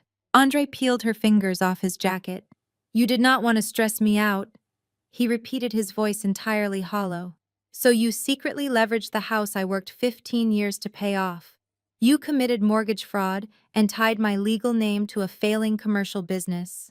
You risked my career and my entire financial future to protect a man who just committed federal wire fraud to steal $1 million. Isla let out an agonizing wail, dropping to her knees on the cold marble floor. She buried her face in her hands, sobbing hysterically. Andre stood over her for a long moment, looking at the woman he had promised to spend his life with. Then he slowly raised his left hand. Without hesitation, he pulled his heavy platinum wedding band off his finger. He dropped the ring directly onto the floor in front of her. It hit the marble with a sharp ping that echoed clearly through the silent ballroom. "I will have my associates draft the divorce papers by Monday morning," Andre stated loudly, ensuring every person in the room heard his verdict. "Do not come back to my house, Isla. My security team will box up your things and leave them on the front porch. We are completely done." Andre turned on his heel and walked straight down the center aisle, heading for the main exit. He did not look back once. Isla collapsed, curling into a ball on the floor, sobbing uncontrollably. The wealthy country club wives, who had just been admiring her expensive emerald necklace, were now staring at her with undisguised pity and disgust. While the crowd was captivated by Isla's pathetic breakdown, I noticed movement near the back of the room.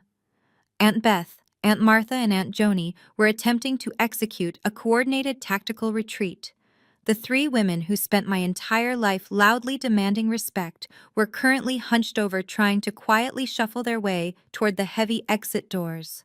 They wanted to slip away into the night and pretend they had absolutely nothing to do with this catastrophic humiliation. I raised the microphone back to my lips. "Going somewhere, Aunt Beth," I called out, my voice booming through the sound system. All 3 aunts froze instantly like deer caught in headlights. The entire crowd pivoted to look at them standing awkwardly near the exit. I stepped to the very edge of the stage, looking down at them with absolute contempt. 3 years ago, you three women crashed my rehearsal dinner to publicly humiliate me, I announced, staring directly into Aunt Beth's terrified eyes. You screamed at me in front of my future in-laws. You demanded that I apologize to Richard for setting basic boundaries. You called me a cold, heartless monster for refusing to bow down to this exact man who is standing here bankrupt and facing federal prison. Aunt Martha tried to shrink behind Aunt Joni, her face bright red. Aunt Beth opened her mouth to defend herself, but no sound came out. You spent decades enabling Richard's toxic behavior, I continued relentlessly. You constantly praised his fake wealth and happily helped him tear me down whenever I refused to play your sick family games. You told me I was bringing shame to the Reed family name. I swept my arm across the stage, gesturing to the crying stepmother, the sobbing sister, and the hyperventilating father. Take a good look at your beloved family now, ladies. This is the legacy you proudly defended. I hope you enjoy explaining this spectacular mess to your social circle tomorrow morning. Aunt Beth let out a strangled sob of humiliation before grabbing her designer clutch and practically sprinting through the heavy mahogany doors. Aunt Martha and Aunt Joni followed close behind her, shoving past the bewildered waitstaff to escape the searing judgmental glares of their wealthy peers. The three women who had terrorized me for my entire life were finally gone, chased out of the country club by their own overwhelming shame. They had spent decades building their fragile social standing in this exact community, and in less than 10 minutes, I had completely dismantled it. I watched the doors swing shut behind them, feeling a profound sense of closure. But the main event was far from over. Richard was still standing near the melting ice sculpture, breathing in ragged, heavy gasps. He slowly turned his head, taking stock of the absolute devastation surrounding him. His younger wife was exposed as a thieving opportunist who was planning to abandon him by sunrise. His golden child daughter was currently sobbing on the marble floor, completely abandoned by the wealthy husband she had just criminally defrauded. His elite country club friends, the people he had spent millions of dollars trying to impress, were actively whispering to one another, pulling out their phones to text the scandalous gossip to everyone in their exclusive social circles. His pristine upper-class reputation was permanently incinerated, and towering over all of that social ruin was the massive, terrifying shadow of the federal government. Richard finally snapped out of his shock and realized the acute legal danger he was in. If the $1 million corporate deposit from Horizon Development was not immediately legitimized by a finalized property sale, he was going straight to a maximum security federal penitentiary for wire fraud. The bank would seize his house, the corporate lawyers would freeze his accounts, and the authorities would publicly arrest him. His eyes darted frantically around the room before locking onto me standing elevated on the stage. The arrogant, tyrannical patriarch who had disowned me via text message was entirely gone. In his place stood a pathetic, desperate old man. Richard stumbled forward, practically tripping over his own expensive leather shoes. He pushed past the silent crowd, ignoring the disgusted looks from his former friends, and stopped right at the edge of the stage, looking up at me with wild, terrified eyes. "Isabella." He choked out, his voice hoarse and trembling. "Isabella, please listen to me. You have made your point. You exposed Lydia and you exposed Isla. You won. You completely won." I stared down at him, keeping my face perfectly composed. "I am not playing a game, Richard," I replied coldly. "There is nothing to win here. This is simply the inevitable consequence of your own greed." He frantically shook his head, reaching up to grip the edge of the wooden stage. "No, you do not understand," he pleaded desperately. "If that sale does not go through on Monday morning, the Federal Bureau of Investigation will be at my front door. Horizon Development is a massive corporate entity with ruthless lawyers. They will destroy me. They will lock me in a cage for the rest of my life." He was sweating profusely, the expensive fabric of his custom tuxedo now clinging awkwardly to his shaking frame. "Give me the signed contract, Isabella," he begged, his voice cracking loudly in front of the entire ballroom. "I know you brought it. You told me you were having your attorneys review it. If you hand me that signed deed right now, the escrow account is officially authorized. The $1 million deposit becomes a legally binding transaction. I can cover up the missing money. I can fix the paperwork before the bank flags the fraud. Please. I did not move a single muscle. He reached into his jacket pocket and pulled out a silk handkerchief, aggressively wiping the sweat from his forehead. I will give you more money, he babbled, frantically negotiating with a ghost. Forget the 5%. I will give you half. I will give you $4 million in pure cash. You can take Lydia's share. You can take Isla's share. Just give me the paper so I can close the deal. We are family, Isabella. You cannot send your own flesh and blood to federal prison over a simple misunderstanding. The sheer audacity of his words echoed through the silent room. He was still trying to buy his way out of the consequences. He was willing to throw his wife and his favorite daughter completely under the bus, offering me their cuts of the money, without a second thought, just to save his own skin. He dropped to his knees on the hard floor right in front of the stage. The wealthy developers and country club board members watched in absolute shock as Richard Reed, a man who had spent decades projecting an image of untouchable power, openly groveled at my feet. Please, Izzy, he wept. I am begging you, hand me the contract. I looked down at the pathetic man kneeling on the marble floor. The great Richard Reed, the master manipulator, the wealthy patriarch of the family, was completely shattered. He was weeping like a child, grasping at the hem of my gown with shaking hands. I slowly pulled my dress out of his desperate grip and took a half step back. I looked at the tears streaming down his face and felt absolutely nothing. No pity, no remorse, no familial obligation. The well of my empathy had dried up a very long time ago. Do you remember the text message you sent me the morning before my wedding? Richard?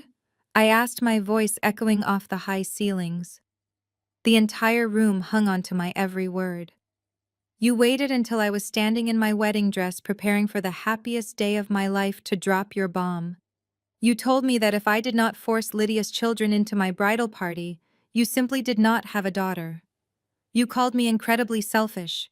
You told me not to expect you to walk me down the aisle, and you explicitly ordered me to never bother coming to your house ever again. Richard squeezed his eyes shut, shaking his head violently as if trying to physically block out the memory of his own cruelty. I did not mean it, he sobbed weakly. I was just angry, Isabella. I was just trying to keep the peace with Lydia. Please forgive me. You told me to consider it your final goodbye? I continued, speaking over his pathetic whimpers. You pulled a $50,000 catering check hours before the vendors arrived, hoping to completely ruin my wedding day. You ended that message by telling me to have a nice life. And that is exactly what I did, Richard. I built a spectacularly nice life. A life entirely free of your constant financial abuse, your endless manipulation, and your toxic narcissistic demands. I stepped closer to the edge of the stage, looming over him. For my entire childhood, I watched you prioritize everyone else over your own flesh and blood. You drained my college trust fund, the money my mother left for my education, just to buy a luxury vehicle for a boy who is not even your son. You watched Isla and those 3 bitter aunts humiliate me at my rehearsal dinner, and you did absolutely nothing to stop them. You demanded that I pay you back for the basic cost of raising me. You used your money as a weapon to keep me starving for your validation. But you made one fatal miscalculation. You thought I would always be the weak, desperate little girl begging for your approval. You never imagined I would become the predator. Richard looked up at me, his tear-streaked face twisting in profound confusion. What are you talking about? He whispered. Just give me the signature, Izzy. The buyers are waiting. Horizon is going to ruin me. I let out a soft, chilling laugh. That is the greatest irony of all, Richard. You are so utterly consumed by your own greed that you never even bothered to look into the corporate structure of the company you were desperately trying to sell my grandmother's land to. You saw an $8 million cash offer, and you blindly lunged for the bait. You forged my signature on federal escrow documents thinking you were defrauding a faceless corporate entity in Delaware. I crouched down on the edge of the stage, bringing my face level with his. Horizon Development Holdings is a subsidiary of Summit Capital, I said, speaking very slowly, ensuring every single syllable pierced his brain. and Summit Capital is fully owned and operated by Vanguard Crest. My division. My firm. The realization hit him like a physical blow to the chest. His jaw dropped open and the color completely drained from his lips. The gasps from the country club board members standing nearby were highly audible. They realized the massive scope of the trap. I am Horizon Development. Richard, I whispered harshly, my words cutting through the dead silence of the ballroom. I am the buyer. I authorized the $8 million offer. I am the one who wired the $1 million deposit into that escrow account. You did not defraud a group of anonymous investors. You committed federal wire fraud against your own daughter. You stole $1 million directly from my corporate treasury. And I have every single forged document, every bank statement, and every IP address, logged and certified by my legal team. Richard's hands flew to his chest as if he were having a sudden heart attack. He gasped for air, staring at me with a look of pure, unadulterated terror. He finally understood the absolute scale of the trap I had built for him. There was no faceless corporation to negotiate with. There was no legal loophole to exploit. He had handed the murder weapon directly to the executioner. You wanted me to bring the signed contract tonight, I said, standing back up and looking down at his trembling form. You wanted to prove to all your wealthy friends that you still owned me. Well, Richard, you are about to get exactly what you asked for. Richard collapsed entirely, falling forward until both of his knees hit the hard marble floor with a sickening thud. The heavy impact echoed in the silent ballroom, but he did not even seem to feel the physical pain. His body was shaking violently, his chest heaving with loud, ragged sobs that sounded more like a dying animal than a human being. He grabbed the sides of his head, pulling at his perfectly styled hair, completely destroying the expensive tailored image he had spent the last 3 decades meticulously crafting. The reality of his impending federal prison sentence crashed over him like a suffocating tidal wave. He realized with absolute terrifying clarity that there was no corporate loophole to exploit and no sleazy legal maneuver to save him. The multi-billion-dollar holding company he had proudly defrauded was entirely controlled by the daughter he had treated like worthless garbage. The 200 wealthy guests standing around us were absolutely paralyzed. These were powerful real estate developers, prominent local politicians, and elite country club board members who had spent years admiring Richard's aggressive business tactics. Now they were watching the great patriarch of the Reed family completely unravel in real time. Nobody stepped forward to help him. Nobody offered a word of comfort. They simply stared down at him with an icy mixture of profound shock and deep disgust. The lavish party he had funded with stolen money had instantly transformed into his public execution chamber. "Isabella, please!" he wailed, his voice cracking so loudly it hurt my ears. He reached out with trembling hands, desperately trying to grab the fabric of my dress again, but my corporate attorneys immediately stepped closer, creating an impenetrable wall between us. He was forced to look up at me from the floor, his face red and slick with sweat and tears. "Please, Izzy, I am your father," he screamed, his voice echoing off the crystal chandeliers above us. "We are family. You cannot do this to me. You cannot send your own father to a federal penitentiary." I stood perfectly still, letting his pathetic, desperate words hang in the freezing air of the ballroom. I slowly looked out at the sea of wealthy guests, and then brought my gaze back down to the broken man sobbing at my feet. Family. I repeated, my voice completely flat and devoid of any human warmth. You keep using that word tonight, Richard, as if it possesses some kind of magical power to erase decades of financial abuse and psychological torture. But you do not actually know what that word means. You have never known what it means. To you, family was just a convenient collection of human props. I continued, speaking clearly, so the microphone captured every single syllable. Family meant having an obedient audience to applaud your fake wealth. It meant having a scapegoat to blame whenever your own terrible financial decisions blew up in your face. You loved Isla because she blindly validated your massive ego even while she was secretly forging her own husband's signature to bail out your failing businesses. You loved Lydia because she looked great on your arm at country club dinners, even though she was actively draining your bank accounts to run away with another man. And you hated me because I saw right through your pathetic hollow facade from the very beginning. Richard let out a loud, agonizing groan, burying his face in his hands. I did my best, Isabella, he cried out weakly. I tried to provide for all of you. You tried to provide for your own ego, Richard, I corrected him sharply, my voice echoing through the silent room. You stole my college trust fund because you wanted to play the role of the generous savior for your new wife. You disowned me the day before my wedding because you could not stand the fact that I was establishing boundaries that did not directly benefit you.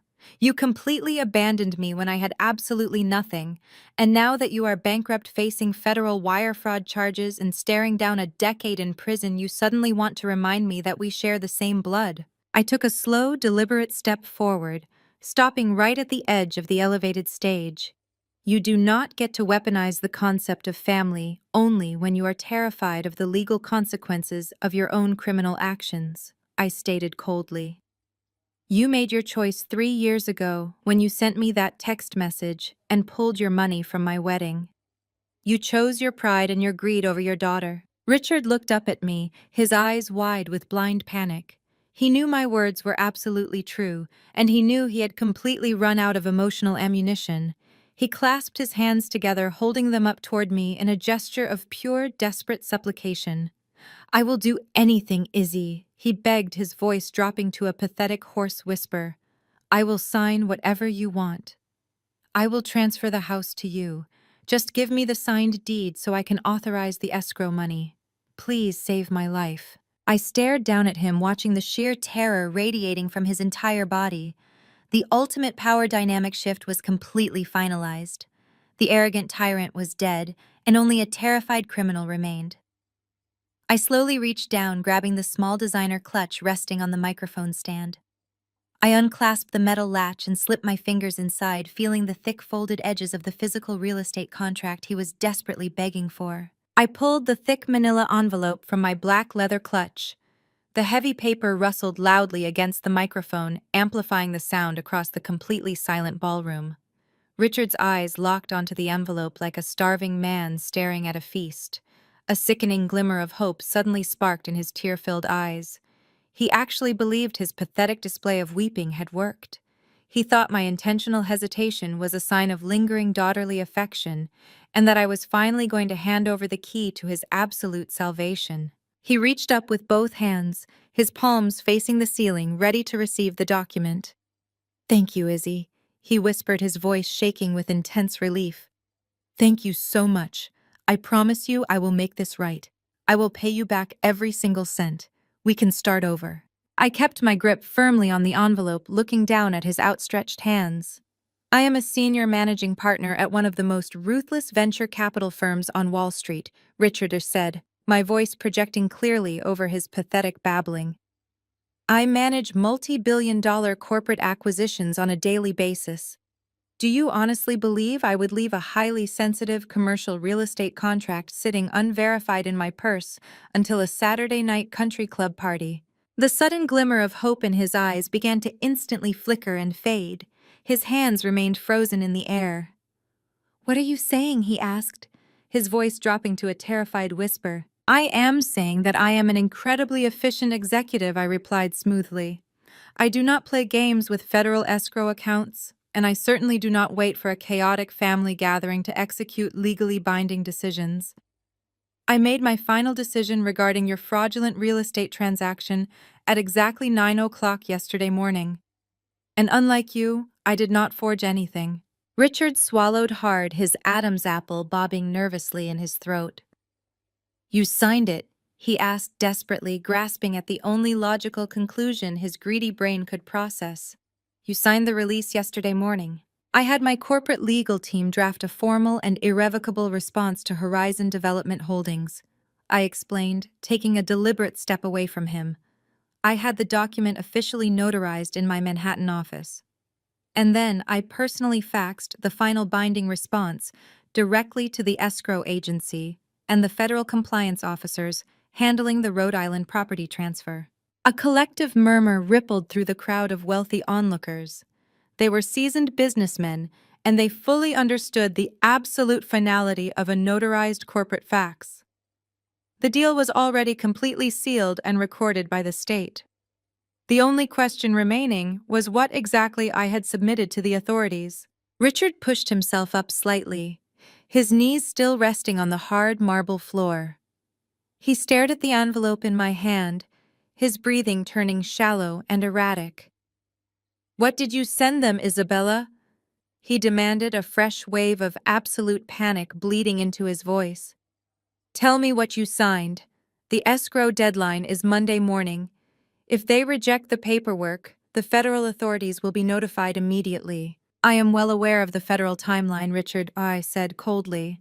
"That is exactly why I brought you a courtesy copy of the finalized document tonight. I want you to see exactly what you earned." I pulled the crisp white contract out of the manila envelope. I did not hand it to him. Instead, I held it out over the edge of the elevated stage and simply opened my fingers. The heavy legal document slipped from my hand. It fluttered through the air in agonizing slow motion. The bright stage lights caught the white paper as it drifted downward, landing softly on the polished marble floor directly between Richard's expensive leather shoes.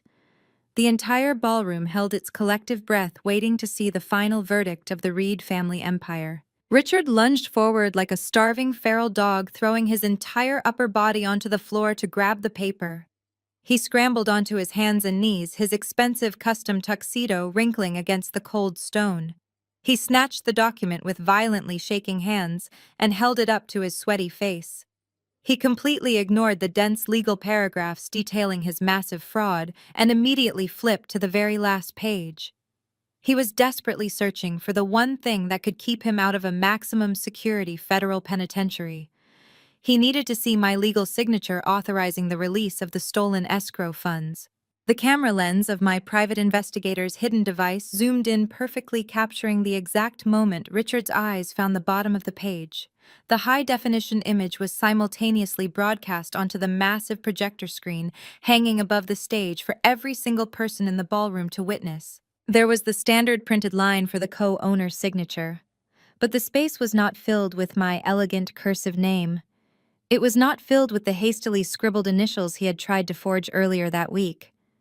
Instead, written across the legal signature line in thick, bold red ink were exactly 2 words: "Not family." The words were written in a thick, aggressive crimson ink that bled slightly into the heavy legal paper. They were enormous, stretching entirely across the bottom of the page, completely dominating the signature line.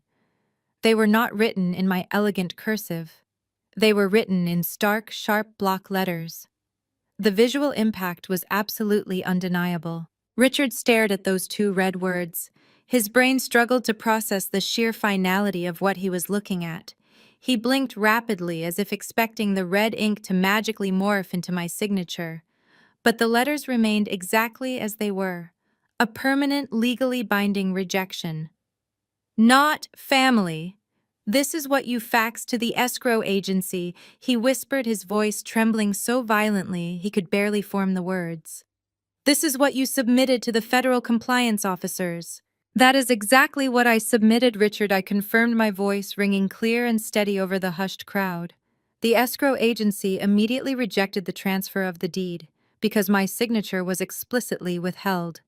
Since the transfer was rejected, the $1 million earnest money deposit you illegally unlocked using my forged initials was automatically flagged by the federal banking compliance system.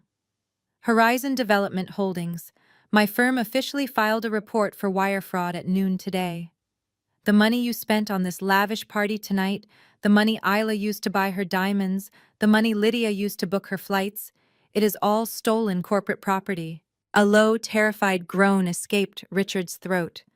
He dropped the piece of paper, letting it flutter back to the marble floor. He curled in on himself, wrapping his arms tightly around his stomach, as if he had been physically disemboweled. The reality of his complete destruction was absolute. He had lost everything. His wealth, his home, his wife, his golden child, daughter, his elite social standing, and very shortly, his physical freedom. Isla, who had been crying quietly near the edge of the stage, suddenly scrambled forward on her hands and knees. She grabbed the edge of my dress, looking up at me with mascara-streaked tears running down her face. "Izzy, please," she begged, her voice a desperate high-pitched whine. "Please, you have to fix this. Andre is leaving me. He is divorcing me. I have nothing left. You have all the money. You own the company. Just tell them it was a mistake. Tell them you gave Dad permission to use the deposit. Please, Izzy, I am your sister. We grew up together." I looked down at her, feeling a cold wave of absolute detachment. "You only remember we are sisters when you need me to save you from your own terrible choices." "Isla," I said, pulling my dress out of her grip. "When you were standing in my office yesterday threatening to sue me for elder abuse, you did not care that we were sisters. When you were sitting at my rehearsal dinner watching those miserable ants humiliate me, you did not care that we were sisters. You and Richard built this toxic empire of lies together. Now you get to watch it burn together." Lydia was still standing frozen near the exit aisle, her expensive designer gown now looking utterly ridiculous on her trembling frame. She realized that without the stolen money, she had absolutely no way to escape to Belize with her personal trainer. Her entire parasitic lifestyle was over.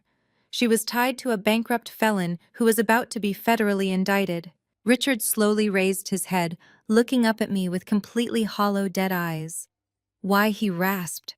"Why did you have to destroy us completely, Isabella? You could have just walked away. You could have just kept your money and left us alone." "I did walk away, Richard," I replied, my voice dropping to a low, chilling calm. "3 years ago, when you sent me that pathetic text message disowning me. I walked away, and I built a beautiful life without you. You were the one who could not accept it. You were the one who illegally forged my initials to steal $1 million from my firm because your ego could not handle the fact that you were failing. I did not destroy you, Richard. I simply held up a mirror and forced you to look at the monster you have always been. You destroyed yourself." The sudden sound of heavy boots echoing across the cobblestone driveway outside cut through the heavy silence of the ballroom. The flashing red and blue lights of multiple police cruisers illuminated the massive floor-to-ceiling windows, casting an eerie strobe effect across the terrified faces of the wealthy country club guests. The authorities had arrived exactly on schedule. The heavy mahogany doors of the grand ballroom swung open with a violent thud that reverberated over the terrified murmurs of the crowd. 6 uniformed police officers marched directly into the room, led by 2 plainclothes federal agents wearing stern expressions and dark windbreakers. The pulsating red and blue lights from their cruisers outside cast long, erratic shadows across the imported marble floor. The soft jazz music had completely stopped, leaving only the sharp sound of heavy boots advancing toward the center of the room. The country club elite. The people who had spent the last 3 hours drinking Richard's stolen champagne immediately scrambled out of the way. They pressed their backs against the walls, holding their breath, absolutely desperate to distance themselves from the radioactive center of the room. Mr. Gallagher stepped forward to intercept the lead federal agent. He smoothly reached into his suit jacket and produced a thick stack of finalized legal briefs. "Good evening, Agent Miller," my attorney said, his voice carrying the calm authority of a man who orchestrated this exact moment. "I am the senior corporate counsel representing Horizon Development Holdings and Vanguard Crest. As per our phone call this afternoon, here are the verified banking logs, the forged preliminary escrow releases, and the notarized affidavits confirming the unauthorized transfer of $1 million across state lines. The funds were illegally routed directly into the personal accounts of the man kneeling right over there." Mr. Gallagher pointed a single steady finger at Richard. The lead agent took the file, quickly scanning the top page before giving a sharp nod to his uniformed officers. "Move in," he ordered, his voice cutting through the thick tension of the ballroom. 2 officers stepped past the towering ice sculpture and flanked Richard. He was still kneeling on the floor, staring blankly at the piece of paper with the words, "Not family," written in red ink. He did not fight them, he did not scream, he did not attempt to negotiate. All the fight had completely drained out of him, leaving nothing but an empty, broken shell. "Stand up, Mr. Reed," one of the officers commanded, grabbing him firmly by the bicep and hauling him to his feet. "You are under arrest for federal wire fraud, forgery, and the grand theft of corporate assets." Richard swayed unsteadily on his feet, his expensive custom tuxedo hanging awkwardly off his slumped shoulders. The officer sharply twisted his arms behind his back. The loud metallic click of the steel handcuffs locking around his wrists echoed perfectly in the silent room. It was the absolute final sound of the Reed family empire collapsing. The man who had spent his entire life obsessed with projecting an image of untouchable upper-class wealth was now standing in the center of the most exclusive country club in the county, wearing handcuffs like a common criminal. I stood on the elevated stage watching the scene unfold with absolute cold precision. Richard slowly turned his head to look at me one last time. His eyes were completely hollow, entirely stripped of their arrogant pride. He opened his mouth to say something, but the words died in his throat. He finally understood that there was no manipulation left to deploy. The officers grabbed his shoulders and began marching him down the center aisle, forcing him to walk the gauntlet of his disgusted former friends and business partners. The wealthy developers who had been praising his business acumen 20 minutes ago now turned their heads away in pure revulsion. While the crowd was fixated on Richard's humiliating perp walk, Lydia saw a fleeting window of opportunity. She knew the offshore bank accounts were frozen and her flight to Belize was worthless, but the instinct of a true parasite is to always flee a dying host. She quietly hitched up the skirt of her heavy designer gown and tried to slip through the side exit leading to the catering kitchens. She was moving fast, her diamond earrings practically vibrating as she desperately tried to escape the fallout. But Ms. Pierce, my second attorney, was already standing in front of the swinging kitchen doors. She crossed her arms, blocking the path. "Going somewhere, Lydia?" she asked coldly. Lydia stumbled to a halt, her face turning a sickly shade of white. "Get out of my way," she hissed, trying to push past the lawyer. "I have absolutely nothing to do with his business. I am a victim here. He lied to me." "You are not a victim, Lydia," I called out from the stage, drawing the attention of the remaining officers. "You are an active accomplice." The second federal agent immediately peeled away from the main group and intercepted Lydia, grabbing her arm, just as she tried to make a frantic dash for the patio doors. "Ma'am, you are not going anywhere," the agent stated firmly, pulling out a second pair of handcuffs. "We have highly detailed logs of you attempting to wire stolen corporate funds to an offshore account in the Cayman Islands. You are being detained as a material witness and an accessory to federal fraud." Lydia let out a piercing theatrical scream, thrashing wildly against the agent's grip. "You cannot do this to me," she shrieked, her carefully styled hair falling wildly around her face. "I am accustomed to a certain lifestyle. I cannot go to jail. I need to call my personal trainer." The entire room watched in absolute disgust as the glamorous stepmother was wrestled into steel cuffs, her expensive gown tearing slightly at the seam as she was dragged kicking and screaming out the front doors right behind her bankrupt husband. Isla remained completely frozen on the floor, her hands covering her mouth as she watched both her father and her stepmother being hauled away by the police. She was entirely alone now. Her husband Andre had abandoned her. Her parents were heading to federal holding cells. The stolen money she used to buy her status was gone. She slowly looked up at me, her eyes wide with a terrifying realization. The fake kingdom they had built was entirely gone, and I was the one holding the match. I looked down at Isla one final time. She was curled on the marble floor, a pathetic heap of ruined silk and stolen diamonds. There was no rage left in her eyes, only the crushing emptiness of a woman who finally had to face reality without a financial safety net. I did not offer her a hand. I did not offer a parting word of advice. She had made her own terrible choices, and now she would have to live in the desolate wasteland she helped create. I turned away from her and calmly stepped off the elevated stage.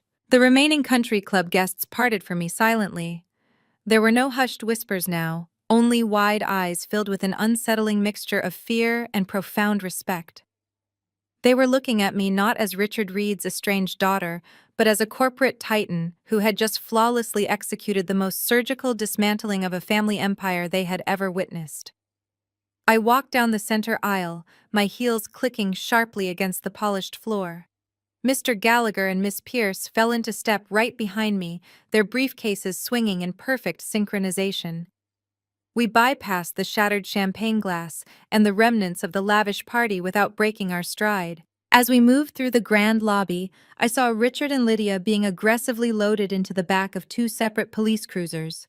The flashing red and blue lights painted their terrified faces in harsh alternating colors. Richard looked up, catching a final glimpse of me walking through the heavy glass doors. He opened his mouth perhaps to issue one last pathetic plea or a desperate curse, but the uniformed officer firmly slammed the cruiser door shut, instantly cutting off his voice. I did not break my stride. I did not look back. The heavy dark chapter of the Reed family was permanently closed. I stepped out from under the massive portico and took a deep breath of the crisp evening air. It tasted incredibly sweet. The suffocating toxicity that had plagued my entire childhood was finally gone, carried away in the back of a police car. The black town car was idling quietly at the edge of the cobblestone driveway. The young valet rushed forward to open the rear door, shooting me a nervous, awestruck glance. I offered him a polite, genuine smile and slid into the plush leather seat. The heavy door clicked shut, sealing me inside the quiet, climate-controlled sanctuary of the vehicle. As the driver smoothly pulled away from the Oak Creek Country Club, my phone vibrated in my clutch. I pulled the device out and looked at the glowing screen. It was a secure notification from Vanguard Crest's Elite Legal Division. A high-priority email from the Rhode Island County Clerk's office was attached, because Richard was now officially indicted for federal wire fraud involving that specific property, and because he had defaulted on his secondary bank loans, his legal claim to the estate had been completely voided by the state. The irrevocable trust had automatically triggered its default clause. The message on my screen was crystal clear. The $8 million coastal property my grandmother left behind had been fully and legally transferred to my sole ownership. I leaned my head back against the soft leather headrest and let out a long, slow breath. My grandmother had known exactly what she was doing when she drafted that paperwork. She knew Richard would eventually try to steal the land to fund his ego, and she gave me the exact legal armor required to stop him. The land was completely safe now. It would never be turned into a cheap commercial strip mall or liquidated to pay off a greedy stepmother's credit card debt. It would remain pristine, a quiet, beautiful sanctuary by the ocean exactly as she had intended. I opened my private banking application on my phone. The balance was staggering, a testament to years of relentless hard work and sharp instincts. But tonight, I wanted to use that power for something entirely different. I navigated to a specific saved account profile. It was a national charity organization dedicated to providing immediate legal counsel, safe housing, and financial literacy training to young adults who had survived severe financial abuse from their own parents. It was an organization that helped people who were exactly like I used to be, scared, broke, and desperately trying to escape a highly toxic family dynamic. I tapped the screen, setting up a massive, irrevocable wire transfer. It was a personal donation large enough to fund their entire legal defense department for the next 5 years. The banking system prompted me for a final security confirmation. Without a single microsecond of hesitation, I hit approve. The green confirmation checkmark illuminated my face in the dark cabin of the car. A genuine, profound smile spread across my lips. It was a smile born of pure, unadulterated freedom. I locked my phone and looked out the tinted window. The sprawling, dark suburbs of Connecticut quickly faded into the rearview mirror, replaced by the towering, brilliant lights of the Manhattan skyline rising in the distance. I was finally heading home.